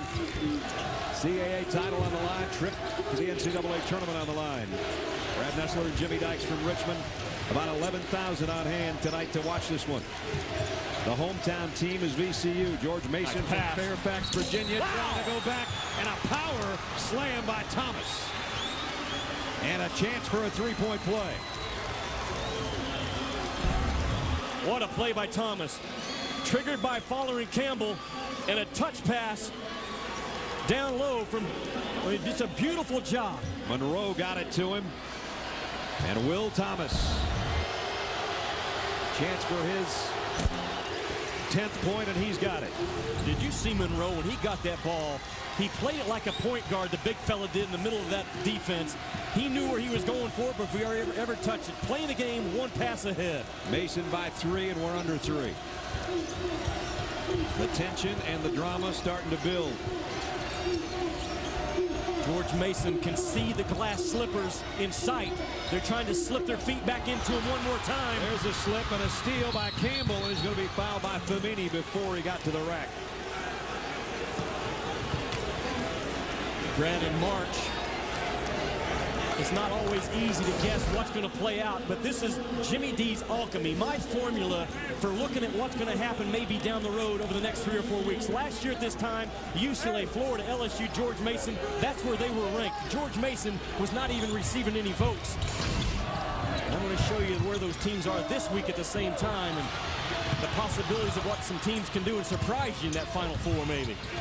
Ball kind of all over the place right now, and a whistle and a foul. Now this week in those same positions in the poll, North Carolina sits there at 8. Nevada sits there at 10. Oregon is sitting there at 18. And look at the 3 teams I've picked out that are not even receiving a vote this week. Drexel, I've already talked about them and their huge win at Creighton. Missouri State, a dangerous team. They've knocked off Wisconsin this year.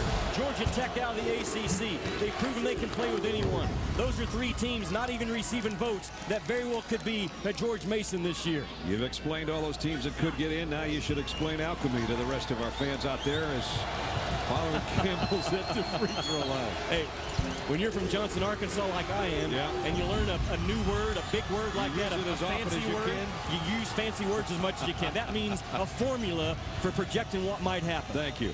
Now at least your dumb play-by-play partner has an idea what you're talking about. 2:15 remaining.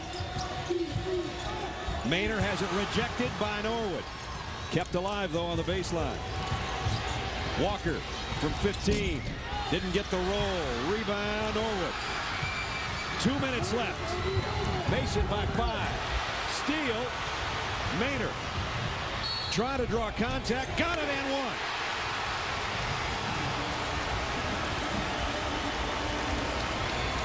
Boy, they needed that one.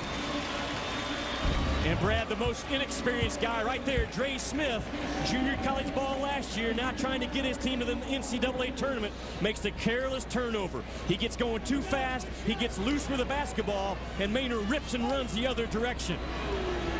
Maynor only 3 out of 13 from the floor before that one dropped through. Now to the free throw line, where he's 4 out of 6 tonight. Three-point play. Big three-point play by Eric Maynor. The CAA looking on. His team down by 2, and we're under 2 minutes left. And another steal by Maynor. This one off Norwood. Tie game. Wow! Back-to-back plays by Maynor. Now I guess I can see why he was first team all-conference. And look at the smile on his face. 5 points in 11 seconds. Timeout. Mason takes a timeout. 1:34 left. This one's a long ways from over. And Jordan Carter, being out of this ball game, forces Norwood, who's a solid handler, but he's not a flashy handler. Maynor is a flashy defender. He does a great job, Brad, of getting low and getting his hands at ball level. Back-to-back steals out of Maynor. 5 points in a flash of an eye. I hope all the games of championship week are this good. College basketball on ESPN continues with 2 first-round Big East championship games from the Garden. At noon, Villanova and DePaul. Then at 2 o'clock, UConn takes on Syracuse. Big East Championship presented by Aeropostale, part of Championship Week, presented by Dick's Sporting Goods on ESPN Wednesday. Available in high definition on ESPN HD. Call your cable operator or satellite provider today. All Championship Week games also available online and at ESPN360.com. There's the Big East Championship. Georgetown, the #1 seed. Louisville, after some early season troubles, all the way up to the #2 spot. Pitt and Notre Dame 3 and 4. Here, it's all down to a minute and a half. Who's going dancing? We'll find out. 90 seconds or more. You know, George Mason talked about handling this basketball 5 or 6 times on this possession. See if Virginia Commonwealth will break down defensively. They don't need to be a quick trigger team right now. Campbell down on the low block to Thomas. They kick it back outside. They play catch. Got to get it up. Right wing. Campbell, long ball. Rebound is Maynor. We've got 1:05 to go. Maynor with a steal, 5 quick points, and now a rebound. All in the last minute. Can George Mason get another stop? That's how they've won championships. Great teams can get back-to-back stops late in ball games. Maynor off balance, got another one. Only the 3rd lead of the second half by VCU. And it's Eric Maynor, their first team all-conference guard, doing the job on both ends.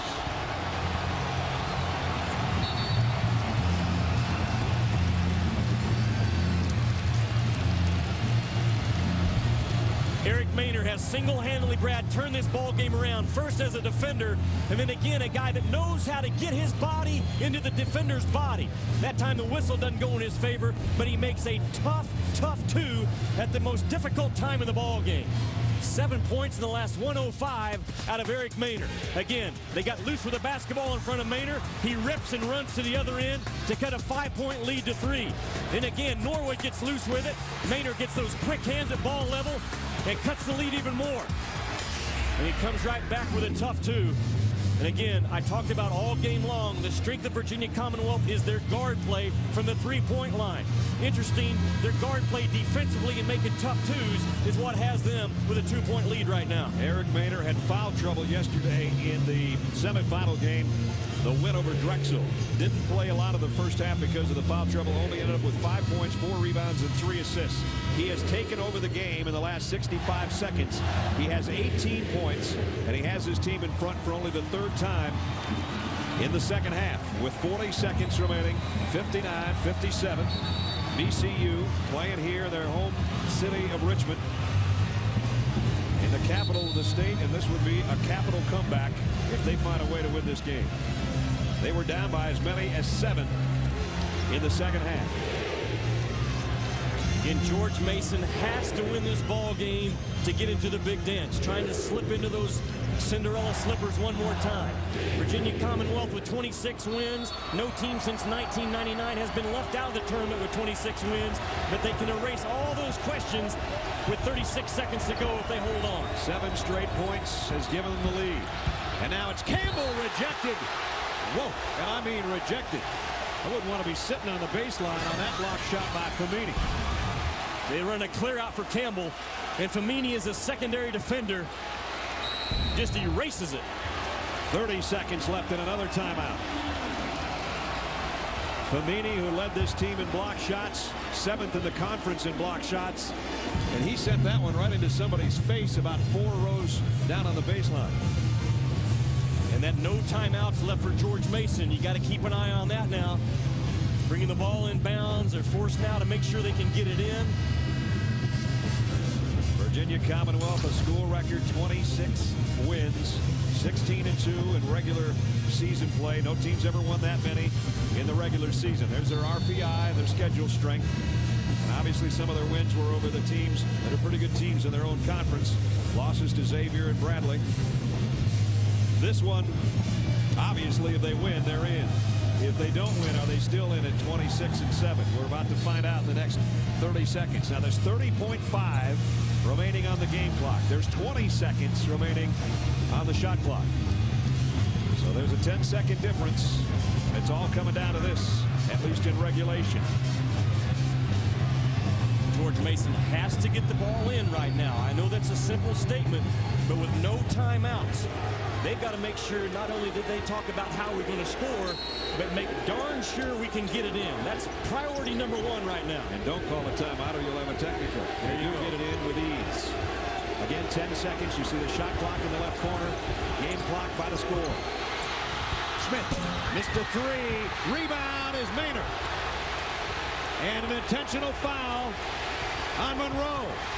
Maynor has done it all in the last minute and a half.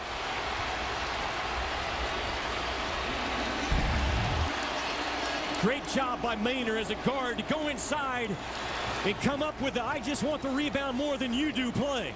A bad decision by Monroe in 19 seconds, plenty of time to just make the common foul. He reaches out and grabs and forces the intentional call.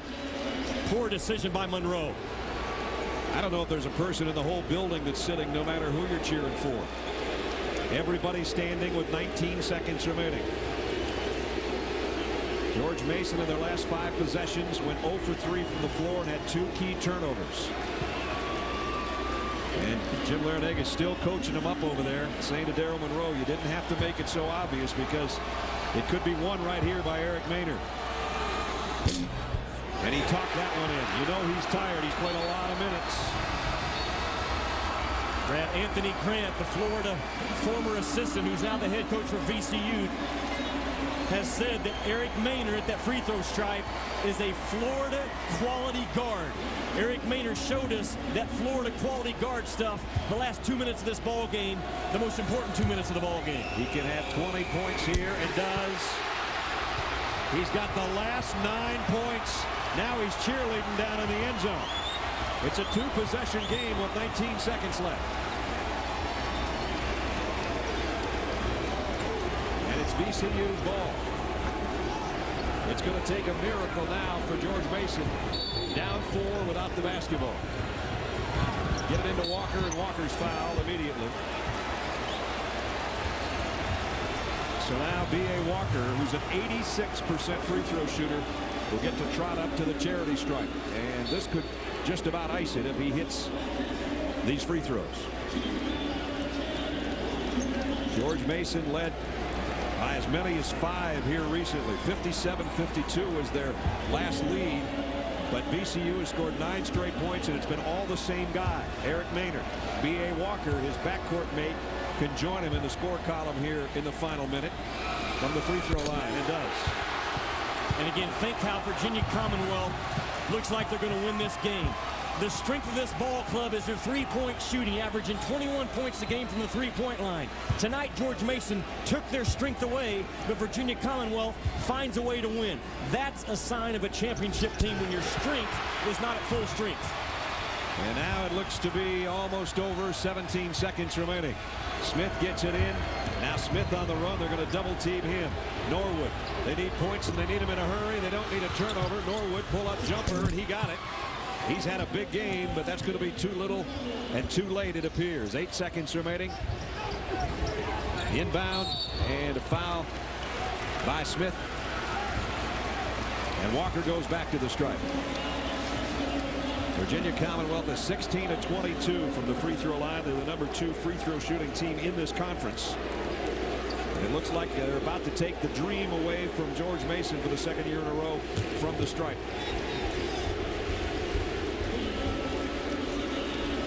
Well, this has been fun. The team that was a club that had to play 4 games in 95 hours, and then the #1 seed, VCU, and we seesawed back and forth, and now Virginia Commonwealth is starting to feel it. They're up by 5 with 7.7 left. And the Richmond Coliseum's about ready to erupt because their fans are all standing and just waiting for this last 7.7 seconds to elapse. B.A. Walker, 5 straight from the free throw line. Don't forget, West Coast Conference Championship follows us. That free throw is good. This one is about to be over. Norwood gets it ahead. Virginia Commonwealth's got a school record, 27 wins, and they are the champions of the CAA. They're going to the NCAA tournament.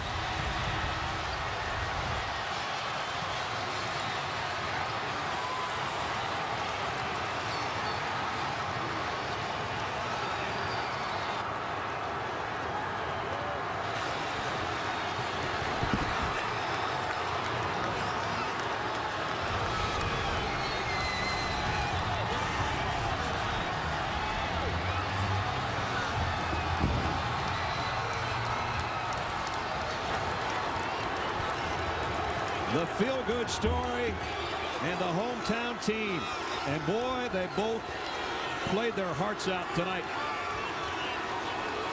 65-59.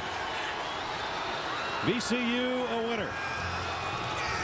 In their hometown of Richmond, they advance to the NCAA tournament. This has been a presentation of ESPN, the worldwide leader in sports. For more, log on to ESPN.com. We'll have more on ESPN News.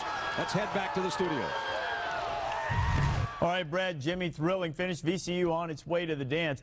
Doug, I don't think it's surprising that you could rally from a 5-point deficit, but the way they did it with the 2 unbelievable steals by Eric Maynor, championship week caliber moment. It really was. I mean, last year we saw the championship week, which was dominated by Jerry McNamara. Now all of a sudden, one game or one stanza so dominated by Eric Maynor. I mean, again, it's not just the buckets. It's picking someone's pocket, picking 2 different players' pockets on subsequent back-to-back seconds, couple of possessions. That is unreal. Plus, he makes his free throws down the stretch. Maybe celebrating a little bit too early there with 19 seconds to go. I just wanted him to finish the 19.1, and then he could do what he wanted. But I think that the point here is pretty clear.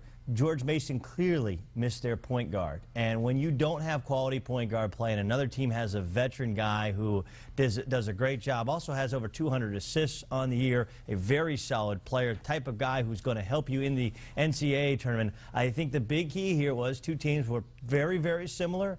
VCU really struggled to shoot the basketball, but they were better in that backcourt down the stretch, obviously because of injury. All right, so VCU now has its ticket punched, so they're going in. They're no longer an at-large possibility. They have the automatic bid. A couple of other teams from the Colonial, Old Dominion and Drexel, both with 3 wins against the top 50. How many bids does this league end up getting, Doug? They're definitely going to get 2. The question is, will they get a 3rd, and who do you choose? Now, here's what you have going for you. Your Old Dominion, you have a win at Georgetown. It wasn't just at Georgetown. It was on campus at Georgetown very early in the season, and before they lost in semifinals, they'd won 12 consecutive games, including winning at Drexel. Drexel, on the other hand, 14 true road wins. 14. That is unbelievable. Plus, wins at Creighton, wins at Syracuse, wins at Villanova, wins at Vermont. Those are big wins. To me, I know they were beaten. They're beaten in conference play by Old Dominion at home. I think Drexel is the next team in. Maybe they get 3. Okay, and they always say that they don't necessarily have to match them only against each other because of the conference. They're going against the entire at-large pool. We'll see how many Colonials able to pull out of there. Derek Rivio, his team might be in a similar situation to VCU, maybe needing to make sure they get that automatic bid. They get their chance in a bid.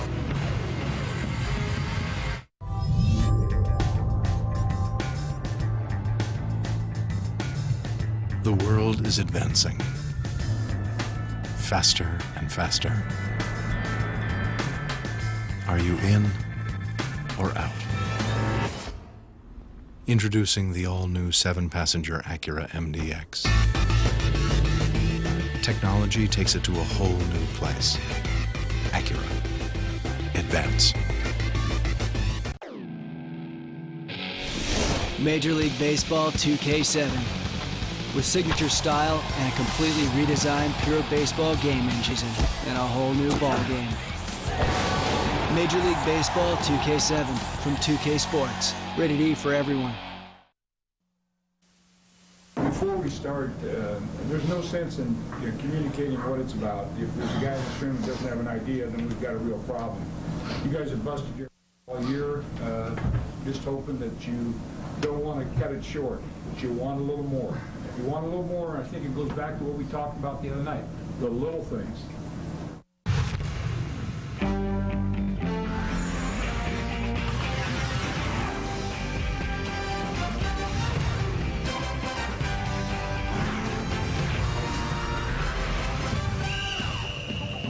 In Portland, Oregon, retiring Santa Clara coach Dick Davey is hoping that's not the last pregame speech he gives in a locker room. His Broncos want to go dancing, and they want his farewell tour to keep on rolling.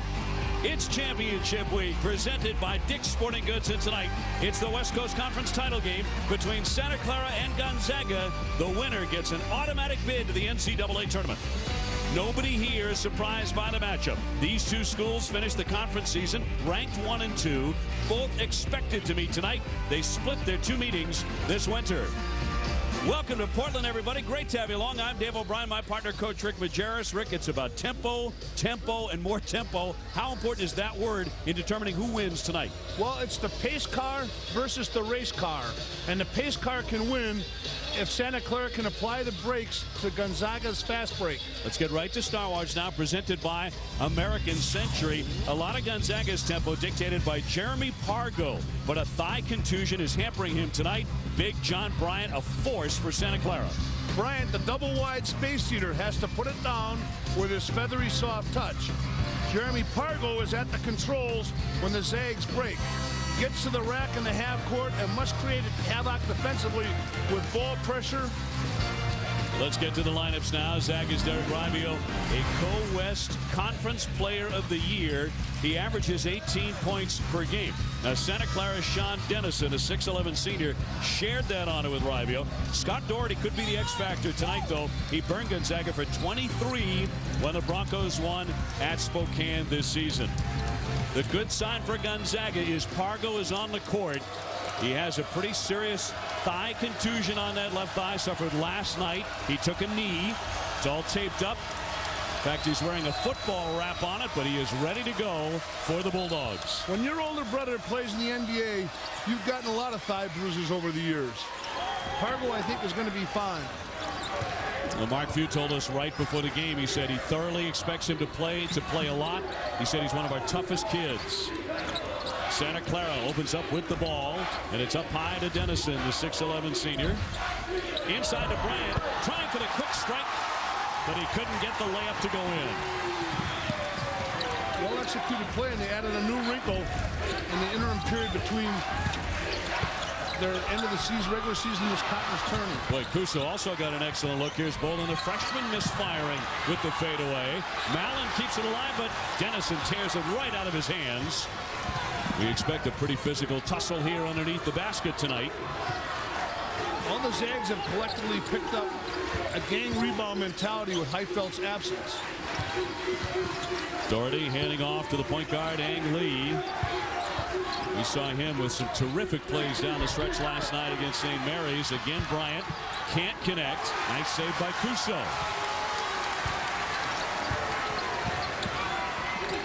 Gonzaga in the whites. Santa Clara beat them during the regular season, though, in Spokane, ending the 50-game home court winning streak for Gonzaga. That was the longest in the nation. They're going to take Kuso outside and use him as a picker, so it brings the big boy away from the rim. Pretty smooth-looking jump shot there by the sophomore Jeremy Pargo. Looks like that leg might be all right, at least at the outset. Defense tells the tale. It always seems okay when you're shooting a shot. The scramble between Ang Lee and Ribio there as we give you a look at Rick Majerus' musts for Santa Clara if they're going to win. Well, they've got to drive the speed limit and can't get out of control. They're going to have to find the Zags four-man, the power forward, out on the three-point line, and then they're going to have to go inside, and inside some more on offense and get that ball into Bryant and Dennison. Ribio with the first personal foul of this one. Here's Doherty. Got it. Scott Doherty had 23 and was perfect 4 for 4 from three-point land. when Santa Clara beat Gonzaga earlier this winter. So watch for him to really be a factor tonight. Mallon's the four-man that's hanging out on that three-point line to try to bring Dennison outside. Pargo to Bolden, a terrific freshman passer. In fact, he does so many things well. Last night he had 7 assists in the semifinal win. Pargo stops his middle shot clock at 6. Pargo took a look at it, working on Ang Lee, a little leaner, and can't get it to go. Kuso out fighting everybody for the rebound. He misses. Got to put a body on Kuso. He's a leaper for his rebounds. Kuso, the 6'9" junior from Nigeria. Ang Lee, that's his favorite shot, that little teardrop. There's Bryant to finish it. And with his left hand. Bryant, 6'10", a sophomore, and a wide body. And the top rebounder at 7 per game. Santa Clara is big.